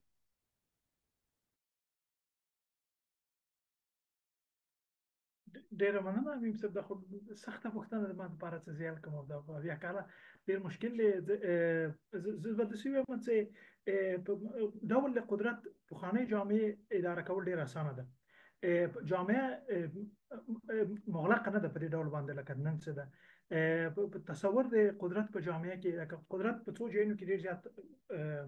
محدود دی. فرض مثال ته ډېر نظامي قدرت دی. د پښتنو د قدرت په سیمه کې یو غټه وجه دا ده چې پښتانه قبایل دي، د کولی شي هغه د قدرت هغه ټول نه غټ شکل چې هغه نظامي دی. دا د کولی شو چې په ډېر کم وخت کې سره لښکرې جوړې کړي. د دې چې کوم لینیج سیستم دی د پښتنو قبایلي چې کوم دا رابطې دي، لکه موږ چې کله قبیلې په اړه فکر کوو، مخکې شریفي صاحب عرض وکړی ښایسته خبره وه. موږ قبایلو ته په افغانستان کې بالخصوص پښتانه خلک چې فکر کوو پښتون نشنالیزم او د دې کې دا وه چې قبیله ډېر خراب شی دی. موږ باید قبیلو لاړ شو، موږ باید قبایل خراب شه دي، موږ باید قبایلیت ونه کړو. مګر قبیله د پښتنو د اقتدار بنیاد دی. قبیله ته که موږ وګورو نه یوازې چې فرض مثال د یو شجرې په حیث، بلکې قبیله د یو شبکې په حیث، دغه شبکه د نورو شبکو د یو مجموعي په حیث چې کولی شي لکه یو ارګنایزیشن او د سازمان په حیث باندې چې دی کولی شي لښکر وباسي. مګر دغه قبایلیت خپله او دغه متنوع قبیلو وجود خپله د دې باعث کېږي چې مرکزي قدرت منځته رانیسي. ځکه قبیله نه یوازې چې موږ چې کله قبیلو په اړه فکر کوو، دا نه یوازې چې فرض مثال یوه شجره ده او یو سازمان دی، بلکې قبایل خپل لښکر لري، قبایل خپل مشران لري، قبایل خپلې جغرافي لري چېرته چې اوسېږي، قبایل خپلې تر ډېره لکه زه اوس په تاریخي لحاظ خبره کوم، نن داسې نه ده، د خپلې منابع لري اقتصادي. نو په دې حساب باندې د پښتنو قوت په لکه چې د دې نظامي قوت په دې چې بخښنه غواړم تاسو اواز ډېر سلو دی، تاسو مایک نه لرئ. مخالې پوښتنه مننه. مهرباني زه به په تیزه ووایم. نو د پښتنو هغه بنیادي دغه څه دی د مسله د دی په قبیلو باندې ولاړه ده. مګر د تاسو پوښتنه امیم صاحب لږ ذره ډېره پراخه وه د ما دپاره. مګر ما عرضه دی چې نن قدرت ډېر زیات مغلق دی، نن جامعه ډېر زیات مغلقه ده. نشي کېدلی چې فرض مثال په یوازې په نظامي ډول باندې یوازې له څو خانانو سره خبره وشي او فرض مثال دولتونه اداره شي، یا فرض مثال بل د پښتني ټولنه په اړه کې تاسو ماته عمومي سوال راکړئ. زه فکر نه کوئ وبخئ مداخله کوم، فکر نه کوئ چې اوس هغه د قدرت دوه بلاکه چې بارت ترسیم کړي دي، فکر نه کوئ چې اوس یو پکې له منځه تلونکی دی. مثلا خانیزم تقریبا اوس هغه واک او صلاحیت نه لري چې پخوا یې درلود، خصوصا د موږ په عصر کې چې اوس خلک لیک له ولسواکۍ سره بلد سوي دي، د یو شخص او یوې رایې خبره ده. فکر نه کوئ چې دا یو بلاک تقریبا په ختمېدو ده؟ ډېره مننه. زه فکر نه کوم چې په ختمېدو دی، زه فکر کوم چې بدل شوی دی. بدل شوی په دې نامه دی چې کله په افغانستان کې د انقلاب په راتګ سره کودتا یا غمیزه ناورین څه ورته وایي، په تېرو 50 کلونو کې هغه د کوم خانان چې وو، یو خو خانان دا دي چې خانان یو بین الپښتني مثلا ده، یو بین الافغاني وضعیت نه دی. ټول پښتانه خانان نه لري. خانان په 14مه او 15مه او 14مه پیړۍ کې پیدا شوي دي. دی په هغه لارو کې پیدا شوي، په هغه ځمکو کې چېرته چې مغول امپایر و، په هغه ځمکو کې چېرته چې دی په لویو لارو باندې پراته دي. فرض مثال مومند یوسفزي افریدي دغه خلک دي. موږ فرض مثال په غلجیان چې دي لکه مثاره کې غلجی د جلال آباد نه تر کلات غلجی پورې موږ د خانانو یو سیستم نه لرو. قبایلي مشران شته دی، مګر داسې یو منظم خاني سیستم چې په مومندو کې دی، په یوسفزیو کې دی، په نورو پښتنو کې نشته. نو موږ دغه تنوع ګورو. مګر مخکې چې تاسو بیرته تاسو خبرې ته راسم، دغه قدرت چې کوم ډول دی د خانانو دا تغییر شوی دی. فرض مثال په افغانستان کې موږ یو نوی شی ولید په نامه د ریش سفیدان سپینګیري، یا فرض مثال قومي مشران، یا فرض مثال جهادي مشران. دغه خانانو لکه څنګه هغه سرمایه بدله شوه، دغه خانانو یو نوې سرچینې د سرمایې ترلاسه کړې او یو نوې طبقه د خانانو رامنځته راغله، بالخصوص په افغانستان کې. فرض مثال په پښتونخوا کې نن د قبایلي شجروي خانانو معلومات په دې اړه کم دي، مګر څومره چې زه پوهېږم هغه خلک ډېر قدرت لري، کوم چې فرض مثال له پاکستان له دولت سره د رژیم سره په لاغې خوري، یا فرض مثال په اقتصادي نور منابع لري لکه تجارت په حساب. فرض مثال قاچاق نن د خانه یو ډېر مهمه سرچینه ده په بالخصوص د ډیورند خط په حدودو کې. نو دغه طبقه بدله شوې ده. لکه مخکې استاد خبره د ملایي نظام وکړه، زه فکر کوم د بارت په کتاب کې او د قدرت مسلې پورې تړلی موږ یو نوی یو نظام نوین روحانیت دی په دې کې. دغه نظام د روحانیت مختلف دی له دې نه چې موږ نن لرو. فرض مثال نن په افغانستان کې په ټوله پښتونخوا کې په ټول جنوب د اسیا کې ملایان، حتی په ایران کې ملایان چې دي د مذهبي نظام او ستون دي، دیني علما دي، مشران دي د نظام مخ ته وړونکي دي. دغه ملایان چې دي د دې قدرت نه یوازې چې فرض مثال له دې نه دی چې د فرض مثال ملایان دي، دیني علما دي، د قرآن شریف لوسته دي، بلکې د دې قدرت نظامی ده. دا ډیره زیاته فکر کوي چې دا مغه روحانیونو سره ورته دي. اوس فکر نه کوي چې دین د ایډیالوژي په تور حاکم ده په سیمه باندې، یعنی افراطیت حاکم ده، نه روحانیون. زه فکر کوم افراطیت دغه ته نشي تنقیح کېدلی. فرض مثال موږ نسو دا به زه فکر کوم یو ډېر ریډکشنست او ډېر محدودونکی اپروچ کې موږ یو چې فرض مثال لا کم معاصر وضعیت دا یوازې افراطي دی یا فرض مثال دا یو ډېر مهم روحاني بخش لري او دینه هیڅ کله نشي لکه نشي تنه بیلیدلی، مګر دا ډېر واضح واقعیت دی چې په 1950 کې ستانه چې دي دغه برخه نه دي، دی لکه د فرض مثال دین په معاصر ډول باندې چې اوس دی داسې سیاسي شوی نه دی. نو ستانه په دې ډول چې فرض مثال نن زموږ ملایان دي، نه یوازې ټول ملایان، نه یوازې په ټولو پښتنو کې، بلکې خصوص په خاصو ځایونو کې هغومره سیاسي نه دي لکه نن چې فرض مثال ملایان دي. نو موږ د باغ په کتاب کې او په زاړه پښتانه ټولنه کې یو بل نظام د روحانیت ګورو. دغه نظام چې په ستانه ولاړ دی، د ستانه د قدرت سرچینه دوه شی نه دي. یو د دې شجره ده، شجره فرض مثال د حضرت مبارک ته چې د پیغمبر علیه السلام اولاده ده چې دا لري، او بل خبره دا ده چې د دې دویمه د قدرت سرچینه چې ډیره مهمه ده هغه د شخصیت ده. شخصیت د بار په کتاب کې یو ډیر مهم د قدرت یو منبع ده. لکه موږ ډیره مننه په غرب کې فکر همدې تراګرځو ډیره زیاته مننه. سلامت اوسئ جناب دکتر صاحب شریفی. شما میدانید که منابع قدرت اکنون تغییر کرده، منابع قرن 19 یا اکنون بیارزش شدن یا کاملا فراموش شدن. این تحول در افغانستان و مناطق اطراف، شما این تحول را چگونه ارزیابی میکنین؟ این تغییرات چقدر محسوس هستند؟ تشکر. من گپای زیر سر میشنیدم و می فکر بودم که چطور بازم یک مقاله آدم آمد از نایل گرین یک مقاله در جو بحث یک کتابش هست، یک کتاب ادیتینگش هست به نام مقاله هست The Competing Views of Pashtun Tribalism, Islam and Society in Indo-Afghan Borderland. یعنی نظریات مختلف در مورد خود ترایبالیسم و بخش اسلام در قبایل پشتون در بین دو طرف. نایل گرین استاد پانتون UCLA University of California Berkeley. ای بیان میکنه وقتی که مثلا من بارت میخوانم و میبینم امی اقتصاد سیاسی political economy را میبینم که مثلا خانها هست، توزیع منابع هست. بعضی کسا مثلا میگه خان بدون دسترخوان وجود نداره. نه ما شما یک اسلام داره. البته ما زیادتر به شکل از که یک کار ببینم که مردم برش دروغ میگن یا مردم کش میکنه که سیاسی موتی خود بسازم. ما زیادتر از به نوع توزیع منابع میبینم. توزیع منابع به خاطر که موقف خود نگاه کنم. یک مقدار منابع به دست میام، منابع رو به نام مهمانی یا به نام گندم یا به نام توزیع میکنم. چیزی را که حداقل بعد از دهه 80 ما شاهد هستیم. دو گپ کلان بعد از دهه 80 میلادی در منطقه ما رخ داد در افغانستان. کودتای ثور در افغانستان تمام ساختار سیاسی اجتماعی را که در دهه دوران امیر عبدالرحمن خان در دهه 80 به وجود آمده بود، این کاملا پایان داد. یعنی یک دوره یک قرنه را که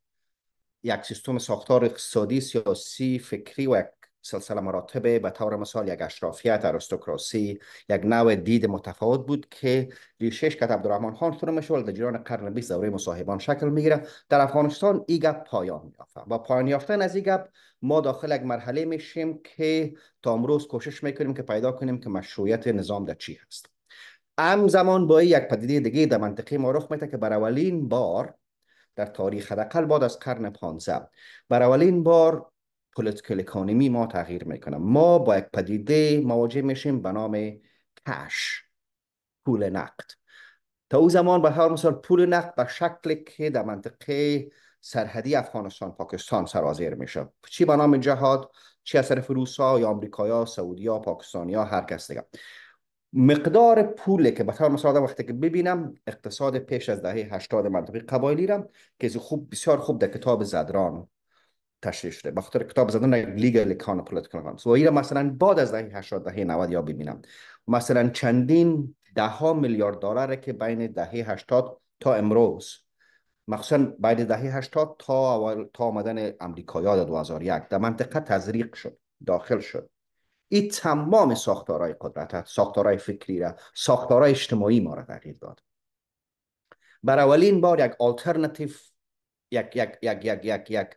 راه بدیل پیدا شد که حاکمیت، قدرت و در نهایت رهبریت تغییر داد.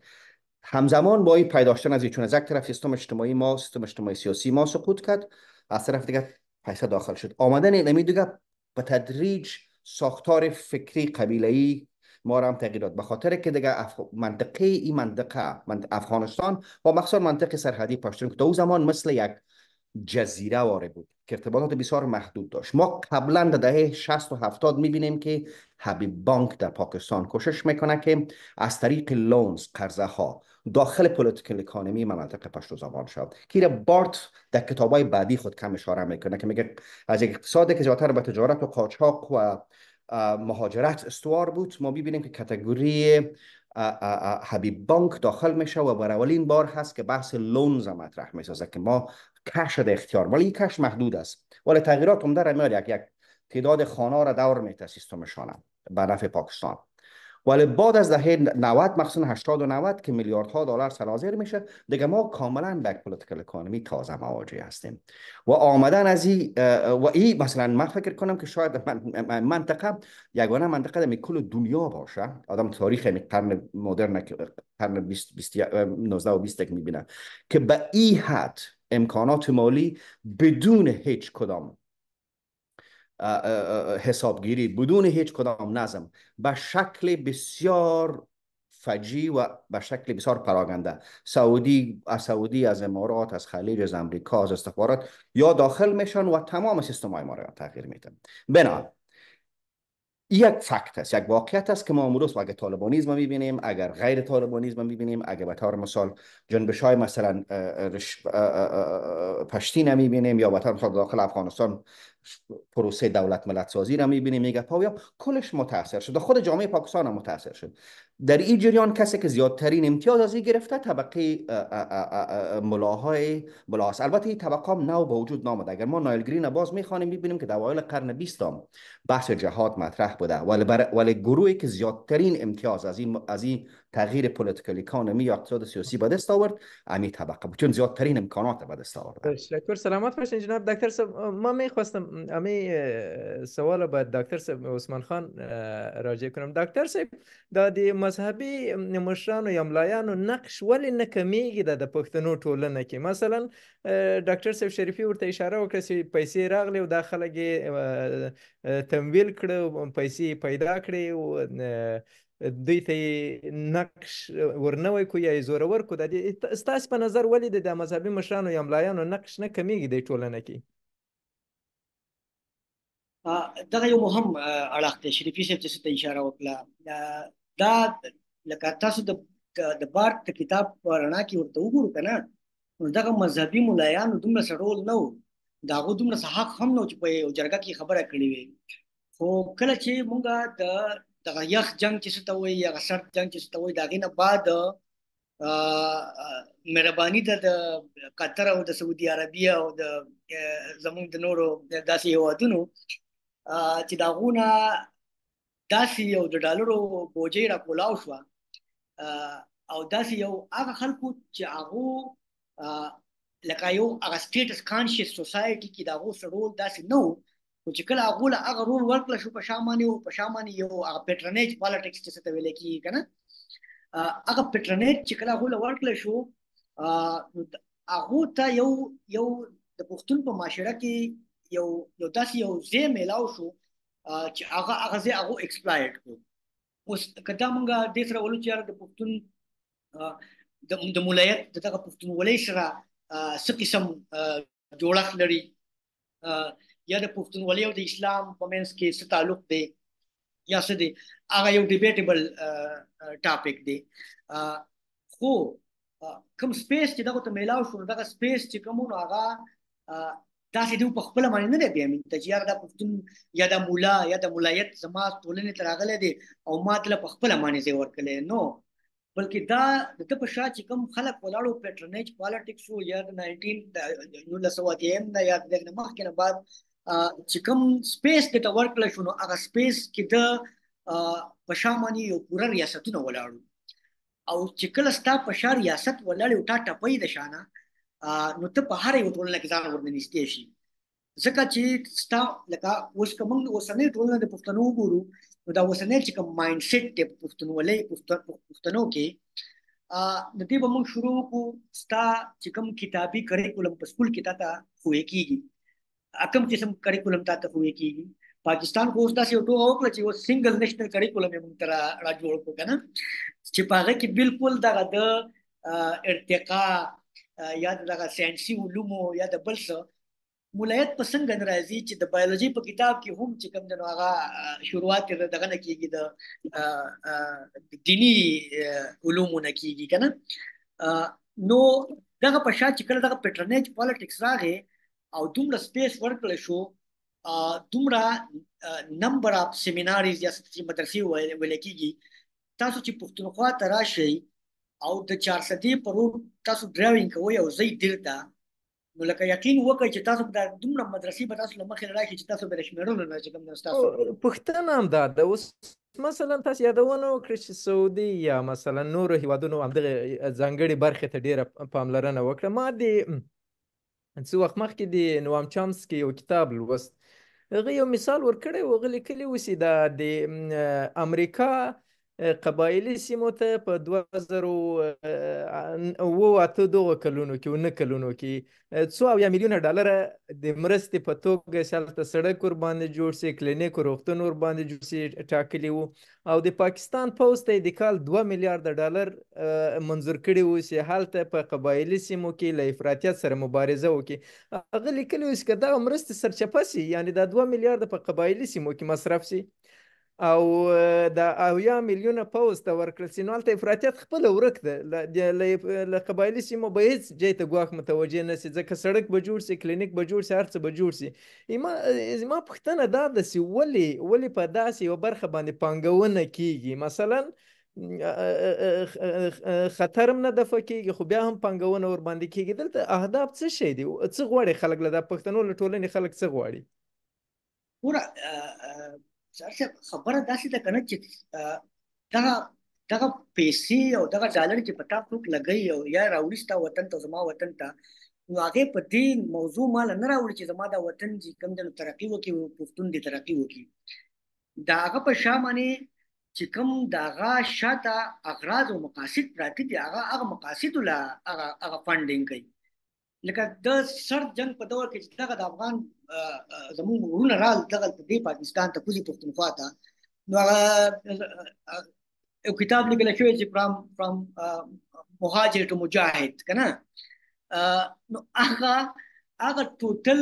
څومره ډالر چې یا پیسې دي په هغه پتا په ما باندې په دې نه خرڅ کېږي چې یاره زه دې ترقي وکړم د هغې یوه بله وجه د هغې وجه هم دغه ته چې د کوزي پښتونخوا ته د پاکستاني سنټرلایز سټیټ نه همیشه او ټول عمري د یو شک په نظر کتلی کېږي او دغه شک دا دی چې دا که نن ده او که سبا ده دا سیمه به داسې وایي چې موږ به بره وطن سره ځان دغه کوو او دغه مومنټونه تاسو روان دي چې نه وي د هغې وجې نه پاکستاني ریاست هم د هغه انګریز په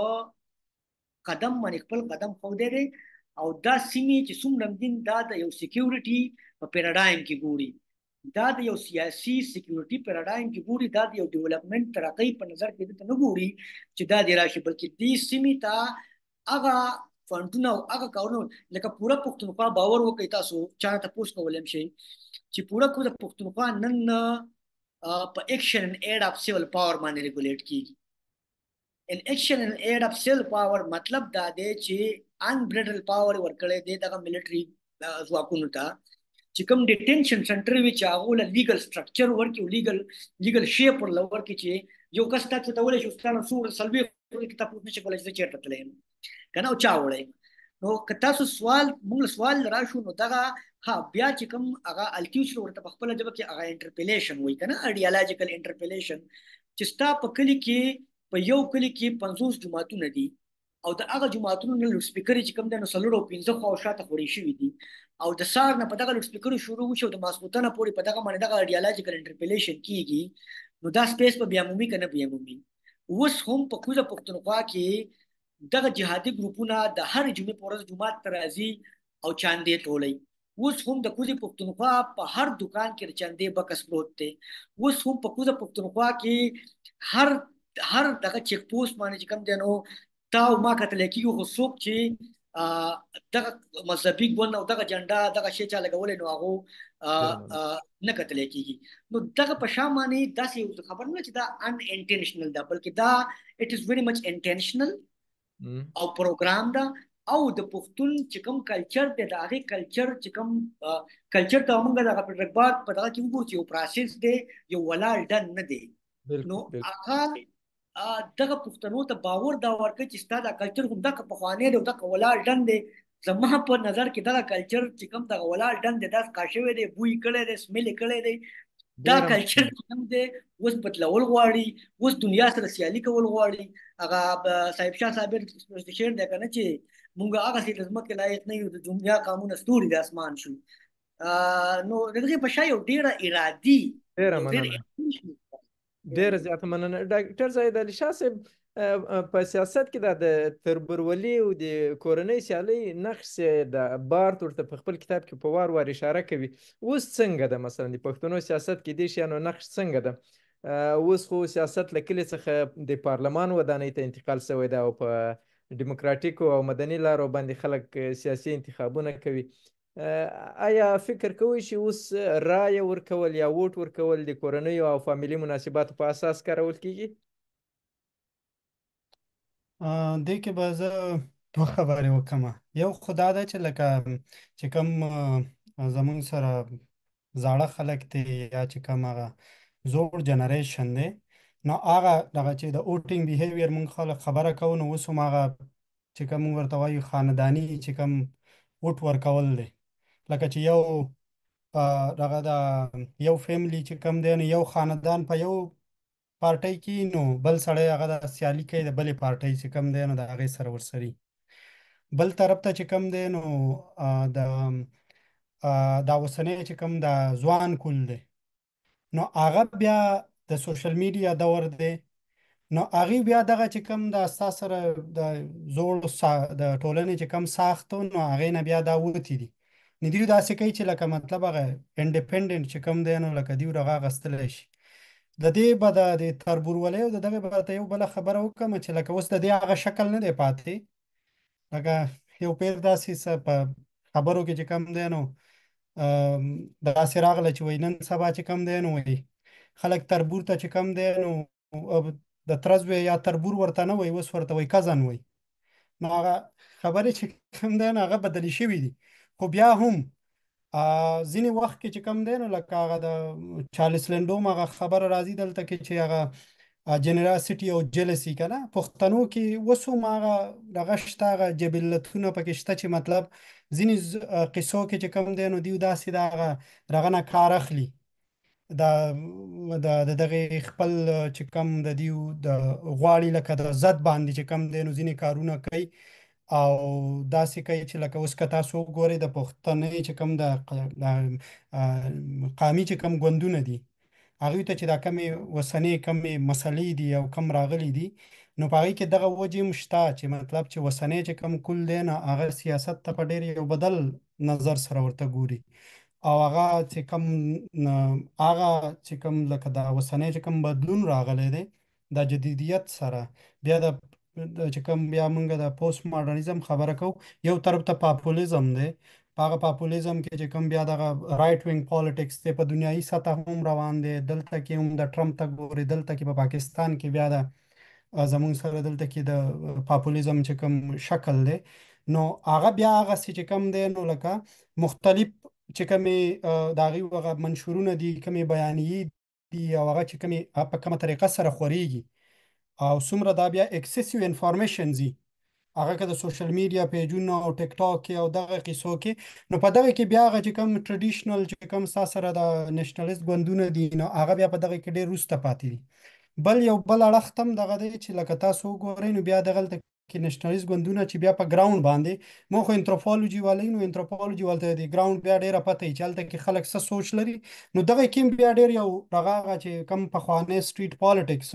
هغه وس هغه سینشته بیا دلته کې ډیټیچمنت راغلی دی هغه د یو بل مات شوی دی ټولنه چې کوم دی نو هغه دغه سیماته شوی ده نو دغه او بیا ریاست هم نه دی پریخي کته سو ګورئ نو بیا دغه چې کوم قومي ګوندونه دي نو هغه بیا سې دی هغه ټارګټ شوی دی هغه جمعات حجرا چې کوم تاسو سره هغه سوشل سنټر وي سوشلایزیشن هغه کې چې کوم دی نو دی بیا هغه چې کوم دی نو هغه ولسته چې کوم دی نه دی پرې خودل شي نو بدلون خو راغله دی لکه هغه دغه شته خو وسوم ډېر د سي مسلې دي چې ځکه چې د پښتنو چې کومې ټولنې دي نو هغه بیا په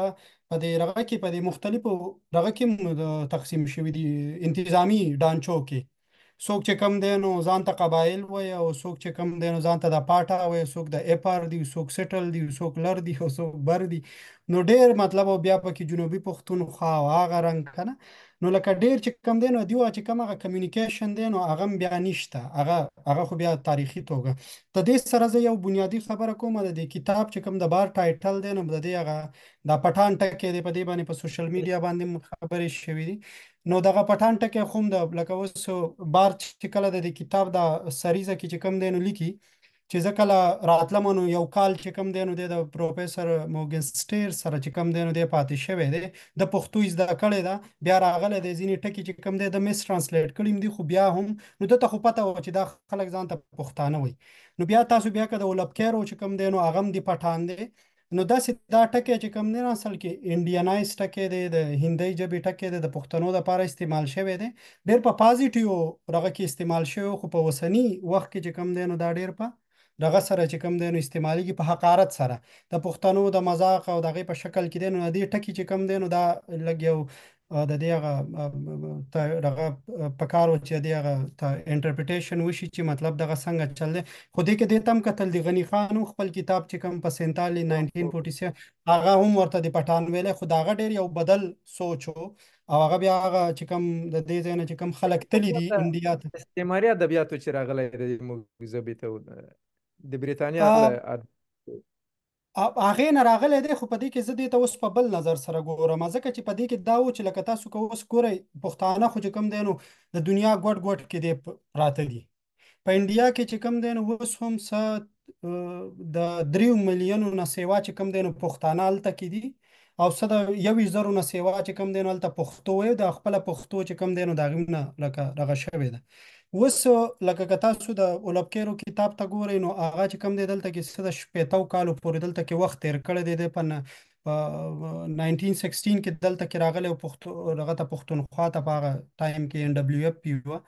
نو دته هر څه پته و چې دا خلک ځان ته پښتانه وایي یا پښتون یا پښتون دغه ټکي کاروي خو دیو بیا قصدنه مدن که د هغه اولني چې کوم تاسو انټروډکشن یې وګورئ نو په هغې کې چې کوم دی نو د لیکلي دي چې مطلب دغه دا داسې د افغانز دي او دا پټان دي او هغه چې کم دی نو لکه دا صحیح پښتانه دي دا ایست ورډ افغان دي او دا ویست ورډ افغان دي په دې طریقې سره چې کوم هغه کالونیل امیجینیشن دی نو دیو دا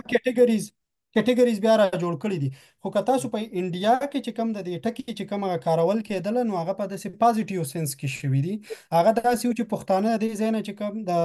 افغانستان نه د پښتونخوا نه دیو چې کله هلته کې په 16-17 سنچري کې دیو هلته کې تللی دي نو هلته کې د دیو ته خو دغه ټکی کارولی شوی دی دیو هغه خپله شناخت چې کوم دی نو هغې بیا څه کړی دی ری انوینټ کړی دی هلته کې نو بیا هلته کې هغې وجه دغه وه چې د انډین چې کوم کاسټ سیسټم دی هندویزم چې کوم دی کاسټ سیسټم چې کوم دی بارت هم دلته کې په خپل کتاب کې رغه کړی دی چې په هغې باندې اکبر سي احمد چې کوم دی نو تنقید هم کوي نو هغې کاسټ سیسټم د وجې نه چې کوم دی نو د پښتنو چې کوم دی نو بیا د ځان دپاره یو ټکی خان ټکی هم کارولی دی ځکه چې هغه څنګه چې کوم دی نو دیو د ځان د یو یونیک آیډنټیټي جوړولو دپاره هغه خان نو هلته کې خو ډېر په پازیټیو سنس کې خو چې بیا کله د انګریز چې کوم دی نو بیا څنګه په کالونیل ایتنوګرافیز اکاونټس کې بیا خاص کر د پاکستاني چې بیا کم ټیکسټ دی کتاب دی لیک لوست چې سودو سونه میډیا کې نو دیو بیا هغه پټان چې کوم دی نو هغې دغسې ډیهیومنایز کړی دی د هغه سره بل د پښتانه چې کله دا ټکی لیکي هم یا دا ویم نو دا ټا ساوند مونږ داسې نشو ویلی دا ټا والا اکثره چې لیکیم نو دا سپیلنګ چې کم دی نو دیو اکثر دا چې لیکي سپیلنګ یې خو داسې وي چې پی ای ټي ایچ این دیو اکثر دا ایچ مخکې راوړي ځکه چې د دیو په هغه لینګویسټیک سټرکچر کې چې کم دی نو دا شی شته ډېره مننه ډېره مننه زیر صاحب تاسو ته راځم او بیا وروسته که چا ګډونوالو کومه پوښتنه لرله وربسو او له هغه وروسته بحث راټول کړو ما پوښتنه دا ده چې په نړۍ کې د سیاست د بېلابېلو عواملو تر اغېزې لاندې وي چې یو له هغو څخه جغرافیه ده ویل کېږي د افغانستان کې او د په ټوله کې د پښتنو په سیمو کې د پرله پسې غمیزو یو لوی لامل هم جغرافیه ده مثلا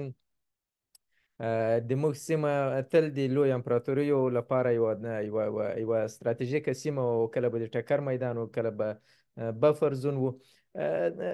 په همدغه اړخ باندې راته لږ وغږېږئ د بارت له نظره په پښتنو سیمو کې له ثبات سره او بې ثباتۍ سره د جغرافیه مرسته څومره وه کنټریبیوشن یې څومره و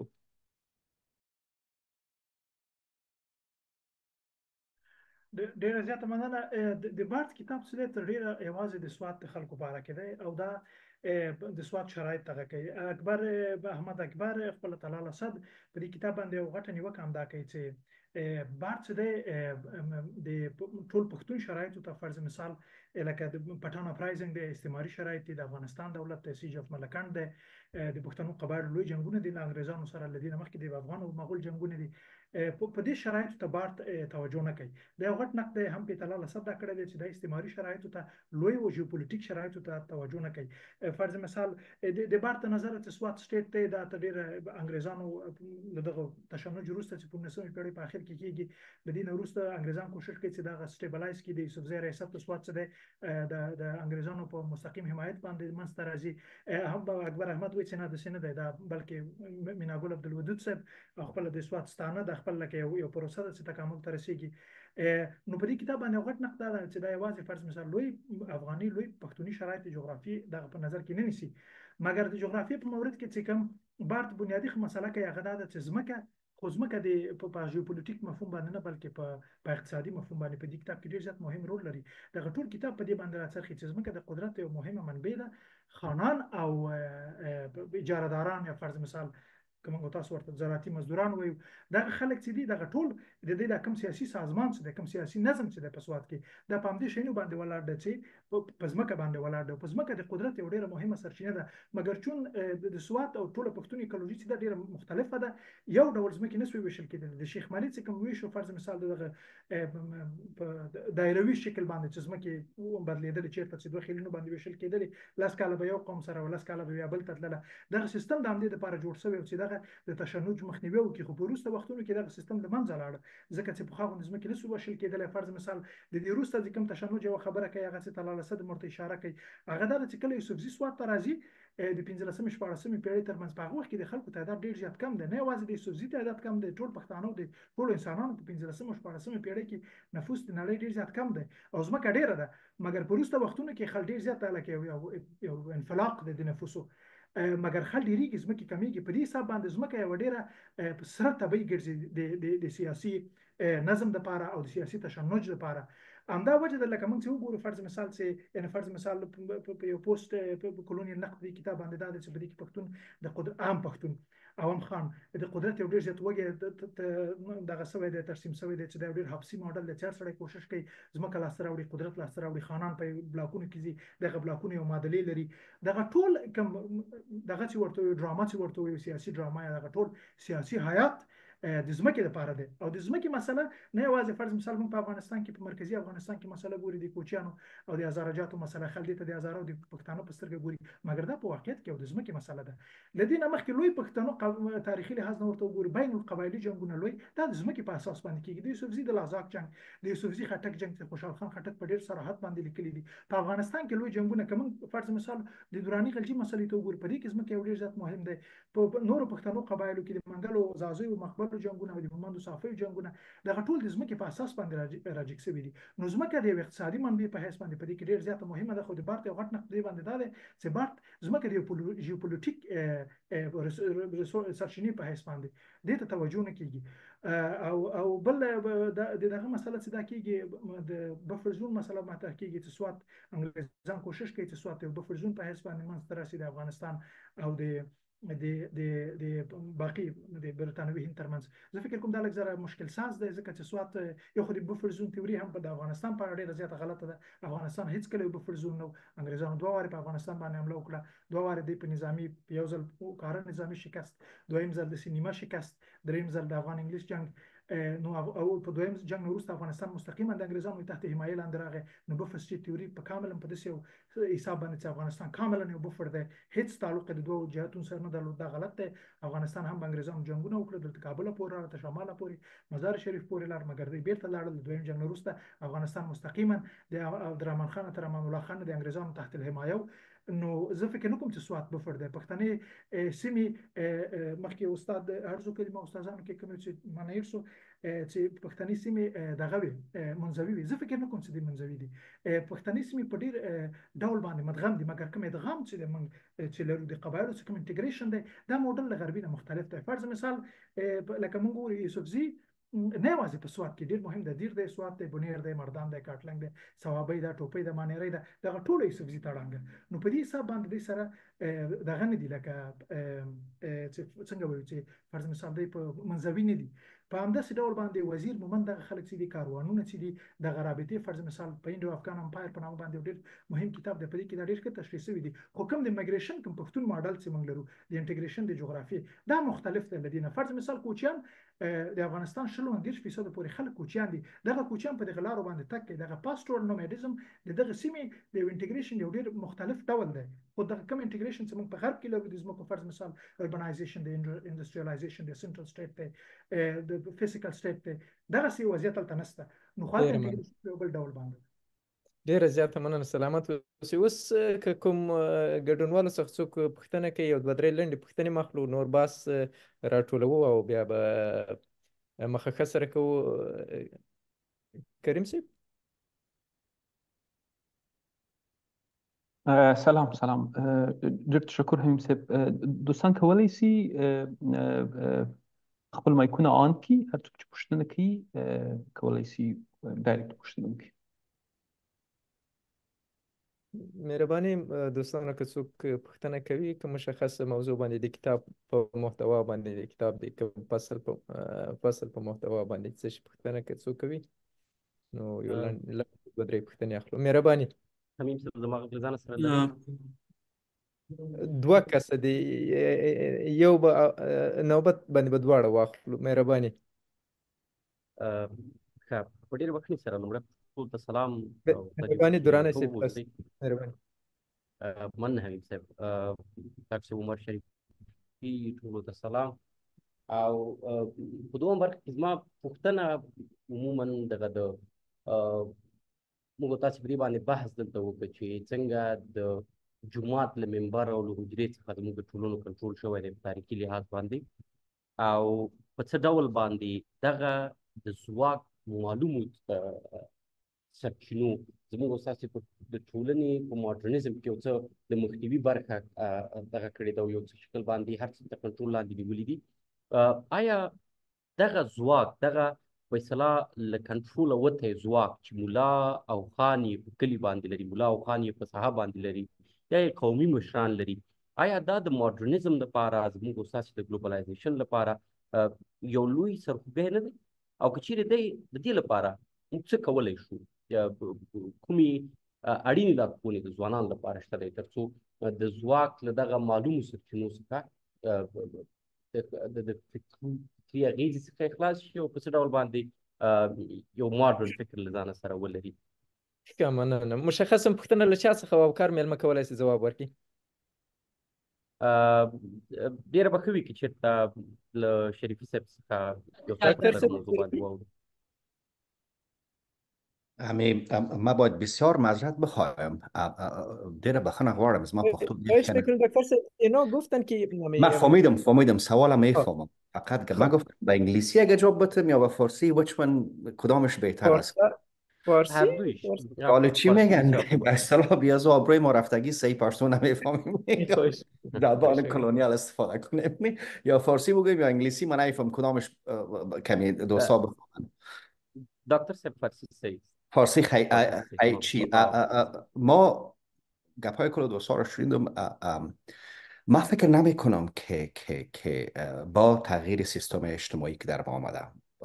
که بسیار ملاها مطرح شدن یا جلو پیشرفت ما را گرفته باشند. ما فکر می کنم که استبداد با وجود که یا حاکم هستند ولی به این معنا نیست که ما مرده ایم. ما فکر می کنیم که ما بر اولین بار در تاریخ ما، شاید بعد از احمد شاه درانی، ما بر اولین بار برآمدیم، دوباره بیرون شدیم پس و دوباره با هم گپ میزنیم و رابط ما دیگر رابط ما را ولو اگه تا یک حدی در قریه کنترل کرده حتی در قریام کنترل کنه نمیتونه. در 20 سال گذشته ما کلانترین و وسیع‌ترین شکل ارتباطات که در طول تاریخ بر ما سابقه نداشت با هم دیگه پیدا کردیم. از بدخشان گرفته تا نیمروز، از پکتیا گرفته تا بادغیس، کل یک دفعه با هم وصل شدن. ما فکر میکنم که ما با یک پدیده استبداد مواجه هستیم و امیال یک مقاله یک دوستم یه شریک ساخته بود، آقای بخت نور، که من میخواندم، همین مقاله رو تازه میخواندم. تصور ما ایست که ما در مرحله هستیم که در مرحله گذار هستیم، در مرحله گذاره که با وجود تمام فشاره که کلگی میگن که ما اینا سر ما حاکم شدن، ما پیشرفت نداریم، ما فکر میکنم برعکس ما پیشرفت کده رایستیم. تعداد کتابایی را که در به زبان پشتو یا فارسی مخصوصا در پشتو در طول 20 سال گذشته چاپ شد، تعداد نهضت ترجمه که نمیال روان است که برای اولین بار کوشش میشه که یک قسمت زیاد آثار دیکولونایزینگ لیترچر، آثاری که به طور مثال ما را دوباره به شکل ارگانیک و به شکل علمی وصل میکنه با دنیای دیگه، در حالی که ما از طریق تجارت، از طریق مطبوعات، از طریق نوشتن، از طریق رسانه ها با هم قبلا کانکت شده بودیم. آل ما اینمی برخلاف گذشته و این کاری هست که کنم دولت هم برای ما نمیکنه و هیچ دولت هم برای ما نکده بود در گذشته. این کاری هست امی پویایی، امی زنده بودنی را که ما در نسل خودمون میبینیم که یک دفعه برآمدیم بیرون و کوشش میکنیم که خود بشناسیم. برای اولین بار است که ما دیگه از دید یک نظام خود نمیشناسیم که یک نفر که جز نظام باشه کتابش آواز میکنیم میخوانیم و میگیم این رقم است. ما چالش میکنیم تمام تعریف های که سر ما است. برعکس ما فکر میکنیم که ما در مرحله زایش هستیم، در مرحله تولد دوباره هستیم که خود را دوباره تعریف کرده رایستیم و این نشان دهنده زنده بودن ماست، نه مرده بودن ما. پیروزی طالبا یا پیروزی مجاهدین یا پیروزی دیگران را ما قبلا چقدر پیروزی و شکست دیدیم در زندگی خود. یگانه چیزی که در تمام همین تحولات باقی ما بودیم، نتیجهش ما نسل ماستیم. ما دیدیم که نسل اول و دوم روشنفکری ما در دهه 80 چی در کابل و چی در پشاور قتل عام شدن، از مجروح گرفته تا دیگرها که یکی پشت دیگر نسل‌های روشنفکری یا نسل سیوم روشنفکری که ما برآمد، نسل ماستیم که ما دیگه تجربه کدام نه خانی را داریم نه مولایی را داریم، ولی هر دویش میشناسیم و احترام داریم. ما از خاطر فکر میکنم که ما در مرحله خود ساختن هستیم. وقتی که به طور مثال من نهضت پشتی نمیبینم در چی در پاکستان به طور مثال و امی احساساتی که به طور مثال دفتر دیگه قبیله و یا معنا نداره برام. ما از خاطر من برعکس ما امیدوار هستم، فکر میکنم که اولین دفعه خارج از یک گپ دولت با تجربه که من 20 سال نسل ما شما پیدا کرد، ما اولین دفعه است که میگفته مردم اشترنگ موتر در دست ما است. یکی بریکش چی وقت بزنیم وقت میگیره. ولی من فکر میکنم برعکس که ما امیدوار هستم با وجود شکست، با وجود پراگندگی، با وجود آوارگی، با وجود فقر، با وجود تحقیر، با وجود ازی که ما را هم میگه همسایه ما تحقیر میکنه، توهین میکنه، میزنه، نه زن ما ناموس مانده، نه خواهر ما، نه برادر ما، همه ما پراگنده، ثروت ما، نهادهای تحصیلات و معارف ما از بین برده شده، ولی اساس هر چیز خود ما هستیم. و ما برعکس ما بسیار امیدوار هستیم که نسل ما 10 سال ما دیگه وقت بتین ما مطلق اینمی سیستم فکری اساس روشنفکری افغانستان رو دوباره تغییر میدیم، مثل نسل که در دهه اوایل قرن 20 تانست نهضت استقلال افغانستان 100 سال پیش با وجود بیاره. ما فکر میکنم بحث محمود طرزی یا دروازی یا شاه امان الله یا انیس یا دیگرها گرفتم اینمی نسل ما از کدام فرق زیاد نداریم، فقط است که اون نسل بسیار پیوند با دنیا داشت و ما دمی 20 سال اینمی تجربه پیوند پیدا کردیم، به خاطر که ما پیش از او 20 سال دیگه ما در رنج و کشتار و بمب و انتحار یا سپری کرده بودیم دیگه. فکر من اینمی است. تشکر. تشکر ډاکټر صاحب. بل چا هم سوال لاره فکر کوم که ملګری و کولی ناصر صاحب مهرباني. ډیره مننه د انسان فاونډیشن او د هوست حافظ امیم صاحب د نور پوهانو. زما پوښتنه دا ده چې د فریډریک بارت کار مطلب ډیر کلاسیکل ده. کلاسیکل کار که څه هم لږ مطلب د حقایقو دومره ښه مفصل العمل نه وي، خو بیا هم د یو بنیاد د یو نور علمي څېړنې لپاره ښه بنیاد ورکوي. زما سوال دا ده، او دلته تاسو حافظ امیم صاحب تاسو هم سوالونه وکړل دلته د ملګرو، چې بارت چې څه ویلي و، بارت هغه اوس مطلب د هغې د کم ټیکسټ و هغه په نن سبا کې کم ریلیونس لري. زه له دې پوهانو دا سوال پوښتنه لرم چې په د تیر 15 کالو کې د پښتنو په ټولنو کې، د افغانانو په ټولنو کې د ترهګرۍ د کوم څپه چې دې له وجه ډېر زیات بدلونونه راغلل. د دغو بدلونونو مطلب یو داسې who tried to make political economic sense of those changes that have taken place in the society، یا که څوک غواړي په دغو بدلونو باندې څېړنه وکړي، ریسرچ وکړي، کم هغه څه شیان دي، کم هغه سورسز دي چې هغه په پام کې خامخا ونیسي. ځکه چې که موږ وګورو د بار چې کوم کار و هغه که هر څومره هم مطلب که کلاسیکل وي، خو much has been changed since Barth wrote his classical work. So anyone who can answer how the political economic changes that have taken place in Pashtun society across Yoruland in Afghanistan, who has tried to make sense of it? Is there anyone who we can consult? Thank you. مهرباني. هر د بحث هر میلمه کولی شي چې ورته ځواب ورکړي. څوک ډاکټر صاحب عثمان خان، زاهد علي شاه صاحب، یا ډاکټر صاحب شریفي، یا صاحب هر یو چې غواړئ. ستاسو په اجازت سره زه په یو څو خبرې وکړم د دې چې کوم دا کوېسچن دی. مهرباني ډاکټر. هغه دغه دی چې مطلب دا اوسني چې کوم حالات دي، نو د دې هغه مطلب د دې دپاره څنګه رنګ تیورایزیشن وشي چې مونږ دا we should try to make sense of it، like چې دا مونږ پوهه پې کوزه انداسې. نو بنیادی خبره خو راول دغه ده، لکه مونږ چې کله دې دغه ته ګورو دا چې څومره فریم ورکس دي، که هغه د بارت کار دی او که هغه د اکبر احمد لکه زموږ سره ځان نیټیو انتروپولوژیسټ دغه کوي، خو که د هغوی کار وګورئ نو هغه ځان له چې کوم دی نو پښتانه ټول اسلامایز کړي دي، او هغه د پاکستاني چې کوم د سټیټ چې کوم اپروچ دی هغه ټول هغه رنګ هغه کړی دی.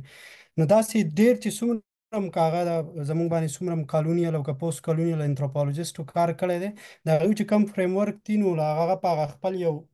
یوروسنټریک ماډلز کې چې کوم دی نو د پښتنو هغه انډرسټینډینګ چې کوم دی نو هغه کوي چې انډرسټینډ کړي. نو بیا هغې د هغې نه بعد بیا دغه دی چې لکه ته که ډیکالنایزیشن ته ځې، او بیا دغه خپل چې کوم ستا د خپل د علاقایي چې کوم ستا میټاپر دي، کم کانسپټس دي، کم ټکي دي، کم ته خپل څه میتودولوژیکل فریم ورکس او تیورایزیشن کولی شي چې ته دا وایي چې او دا چې کوم دا زما دا فریم ورک دی، زه پې د پښتنې ټولنې چې کوم دی نو زه په ښه طریقې سره چې کوم دی نو ته انډرسټینډ کولی شي، ته پې په پوهه او یا د دې حوالې سره لیکل کولی شي. نو دغه مختلف چې کوم دی نو لکه هغه سکالرز شته چې لګیا دي کار کوي. زمونږ په خپله لکه مونږ هم په دې اړخ سره کار کوو چې لکه یا ما په اورنټلیست چې کوم دا د مخکې شریفي خبره وکړه، لکه د اورنټلیزم چې کوم رغه دي هغه دغه یوروسنټریک سکالرز دي. نو اوس ما چې کوم خپل کار کړی و نو هغه ما د دوی دا کارونه لږ راغستي وو، په هغې مې یو قسم له کریټیک کړی و، هغه مې ډیکنسټرکټ کړي. نو لکه هغه دغه رنګ چې کوم دی نو یا زما او د عثمان یو بل کار نو مونږ دا چې کوم مونږ سره اوس دا انفارمل سټډي سرکلز دي، دا چې کوم دا یو خو د سټیټ چې کوم ستا سره په انسټیټیوشن کې تا ته کوم څه ښودلی کېږي، د هغې نه علاوه چې کوم مونږ دا اوسنی چې کوم د باچا خان سټډي سرکلز او دا نورې چې کوم دا انفارمل چې کومې غونډې کېږي، او خلک یو قسم له خپل د تاریخ، د شاعر، د سندرغاړي، د دې نور چې کوم زموږ سره څه دي د دې سره زده کړې کوي، د هغې حوالې سره مونږ تیورایزیشن کړی دی. نو لکه اوس دا مونږ نه شو ویلی چې لکه داسې یو ون سایز فټ آل، او یا ته ووایې چې لکه هارډ اینډ فاسټ رول دی، مونږ یو فریم ورک راوړو چې مطلب د دې مونږ یو انډرسټینډینګ جوړ کړو. خو دا چې که زمونږ سره د خپل چې کوم په ټولنه کې چې کوم یا پښتانه هغه څېړنیګار دي یا نور چې کوم رغه دي انټلیکچوالز دي چې هغه په خپل رغه سره چې کوم دی نو هغه د دې انډرسټینډینګ او د دې لپاره خپل فریم ورکس را جوړ کړي نو هغه به ډېر ښه به نسبت د دې چې ته یو داسې مطلب یو سکالر را واخلې او هغه چې ورته موږ یا ام ټي ویسلز دي یا ام ټي تیریز دي موږ په هغې باندې څه کوو موږ پې بیا سټیریوټایپینګ کوو نو دغه اړخ ته چې کوم دی نو ډېره مننه. زما مننه. ډیره مننه، سلامت اوسید. بحث را طولو. دکتر صاحب شریفی، بحث جنبندی میکنیم و از شما آغاز میکنیم. بحث ما را جنبندی کنین و نظر شما را اخیر اگر چیزی دارین درباره کتاب بارت و که ما اینجا یا سوال حل نکردیم یا شما به اون نپرداختین، بحث جنبندی میکنیم. در 1-2 دقیقه اگر شما مهربانی کنین. سلامت باشین. اوکی، بسیار خوب. فقط به سوال که آقای ناصر کرد. I'm going to say it in English because I think she and he understand better English. I suggest you look at the work of Abrar Khokar. He looked at the political kind of an economy of both sides of the government. He's a Pakistani scholar, but actually I think he's studying in somewhere in Nottingham or somewhere. So if you look at his work, particularly looking at how the economy works. And please write me an email. I have a list of another author who wrote about the Pashtun diaspora. That one might work too. So بعد از این گپ گفتیم همی دو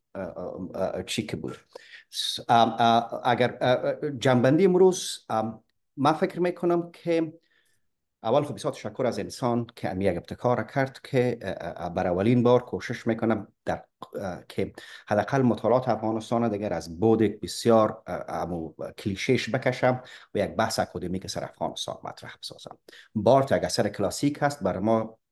خوب هست که گذشته خود بفهمیم و این برای ما اجازه میده که آستا دیگه ما سر افغانستان بسیار سنتی و خستکن و بورینگ فکر نکنیم، ولی اساس اما پیچیدگی هایی که جامعه افغانی رو شکل داده، پیچیدگی هایی که ما رو به وجود آورده و چقدر جامعه افغانستان یک جامعه مغلق هست. با مطرح کردن از این تمام اونمو سوال ها و مسائل که افغانا را مردم های بسیار ساده میبینن افغانا که نشان بدیم که چطور یک کشور که یک مردم که زیر چنین فشار قرار داره و هنوز هیچ وقت برخلاف تمام کشورهای اسلامی از بنگلادش تا بوسنیا یگانه کشور مانده که هیچ وقت مردمای مختلفش نخواستن که تجزیه کنن، با وجودی که هر گروه از یک قومی خود دو طرف سرحد داره. یک سوال بسیار کلان است و اینه که ما چطور تانستیم که با وجود تمام مشکلاتی که داریم، با وجودی که هزار جنجال و احساسات داریم، ولی ما در حقیقت اون مختانستیم که به طور مثال یک وحدت حفظ کنیم با وجود یک فشار آورده که در دنیا سابقه نداره. من فکر میکنم که یک آغازی هست که شناخت افغانستان نه از طریق احساسی، نه از طریق ایدئولوژی چی چپی چی راستیش، بلکه از طریق اکادمیک یک قدم خوب هست و ما بسیار خوشحال هستیم که جزء از این گروه شدیم و از دیدن همه شما بسیار خوشحال شدم، صحبت شما و بسیار آموختم. تشکر. تشکر، سلامت باشین جناب دکتر صاحب، بسیار تشکر. ډاکټر صاحب عثمان خان، تاسو مو خپل ورستۍ خبرې راته وکړئ د بحث په اړه، د کتاب په اړه باندې ستاسو ورستۍ خبرې څه دي؟ مهرباني. ډیره مننه، تشکر تاسو ټولو د انسان میګزین د فهیم کریمي صاحب، تاسو ټولو ډیره مننه. دا ډیر علمي بحث، ډیره زده کړه پکې وشوه. ډیر یو داسې کتاب چې د هغې اوس هم د پښتون ټولنې سره ډیر غټ تعلق دی، هغه پښتو ته ترانسلیټ کول او عام وګړو ته رسول، دا ډېر لوی کار دی، دا یو ډېر ستړی کار دی. ترانسلیشن چې کوم دی،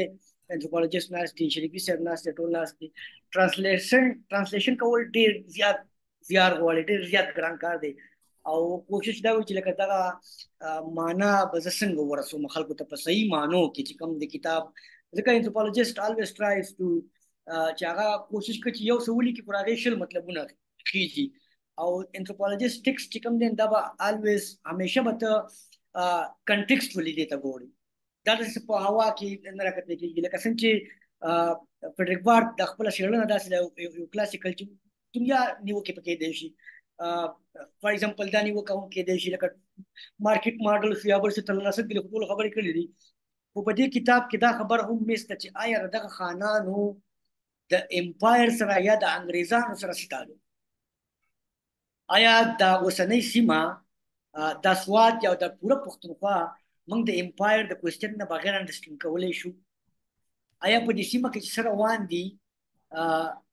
دا د دغه امپایر د کوېسچن نه او د امپایر د د فریم ورک نه بغیر کتل کیږي او کنه کتل کیږي نو موږ له څه پکاره چې موږ کوم قسم میتھډالوجي او کوم قسم ډیکالونیل اپروچ ویسو چې رائټ ټو د مین سټریم فرام د بارډر لینډ نو هغه ټولې خبرې دي او هغه بنیادي زه وایم چې داسې بحثونه دي بار وکړی شي داسې بحثونه دي عام کړی شي او دا ټول هغه کتابونه چې هغه موږ ته ښکاري چې دا فایدهمند دي سره د نیوکو خو هغه ترانسلیټ کول غواړي هغه ژباړل غواړي هغه دغه ګران کار کول غواړي او دغه ګران کارونه د پښتو اکیډمۍ کړي دي نورو داسې خلکو کړي دي خو زه باید زه وایم امید لرم هغه د ګرامشي خبره چې د امید ساتل پکار دی په دغه غوغا کې هم هغه د بارد په دغه انګلیش کتاب کې راولنی دغه پوهېږم نه چې دا به یو ټکي کې یو خبره به خو لکه د محمود افغاز نه فورس چې د سوات نه واپس روان دي نو هغه ښځې ورله راغلي ده چې زما بچي څه شو نو هغه وایي چې ستا بچي اول خو ورته نه وایي خو بیا ورته وایي چې ستا بچي مړه دي نو هغې یو قرض کړه چې دغه علاقه او دغه سیمه دې ټول عمر په غوغا کې نو زمونږ دا سیمه چې په غوغا کې ده پوهېږو نه چې د چا د څه وجې نه په غوغا کې ده د کوم خلکو ګیټ وی پاتې شوې ده خو ټو کټ اټ شارټ دا بحثونه به هم ګټې راوړي دا بحثونه به هم عام وګړي ته رسول غواړي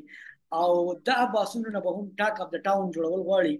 چې که څوک ځان ته خان وایي نو هم پکار چې د پښتون او د دغه سیمې په راشي که څوک ځان ته یو بل څه وایي چې هم راشي او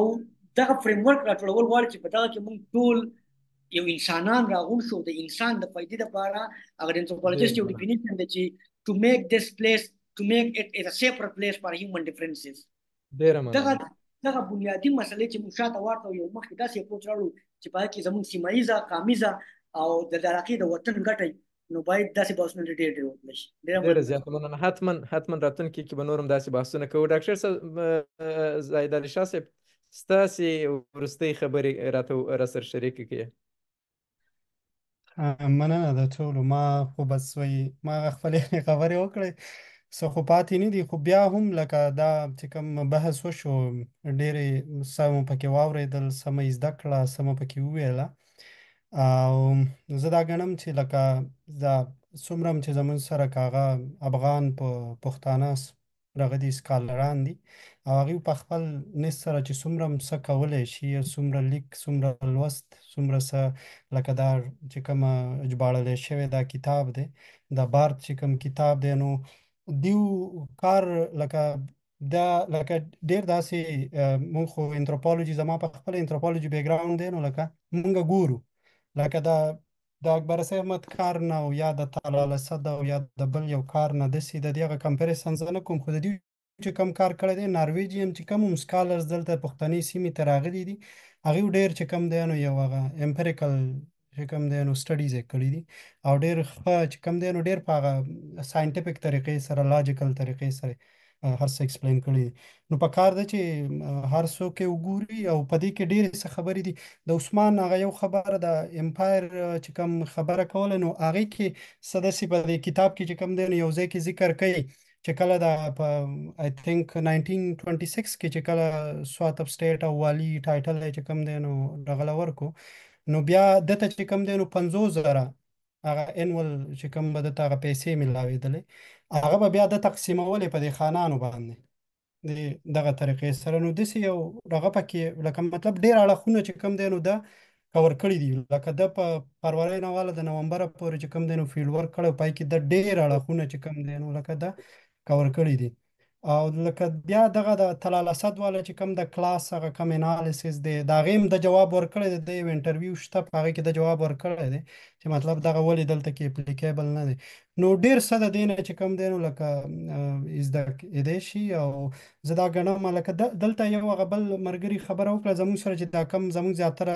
دا اخرنۍ یو خبره ده چې زمونږ دلته کې چې کوم دا اوسنی کوم ځوان کول دی نو دا مختلف چې کوم زمونږ سره سکول اف تھاټس دي لکه دا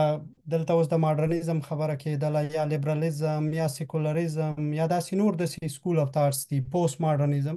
نو داسې قسم له سکول اف تھاټس دي نو دا په خپل ځان کې چې کوم دی نو دا ایکسکلوسیو وي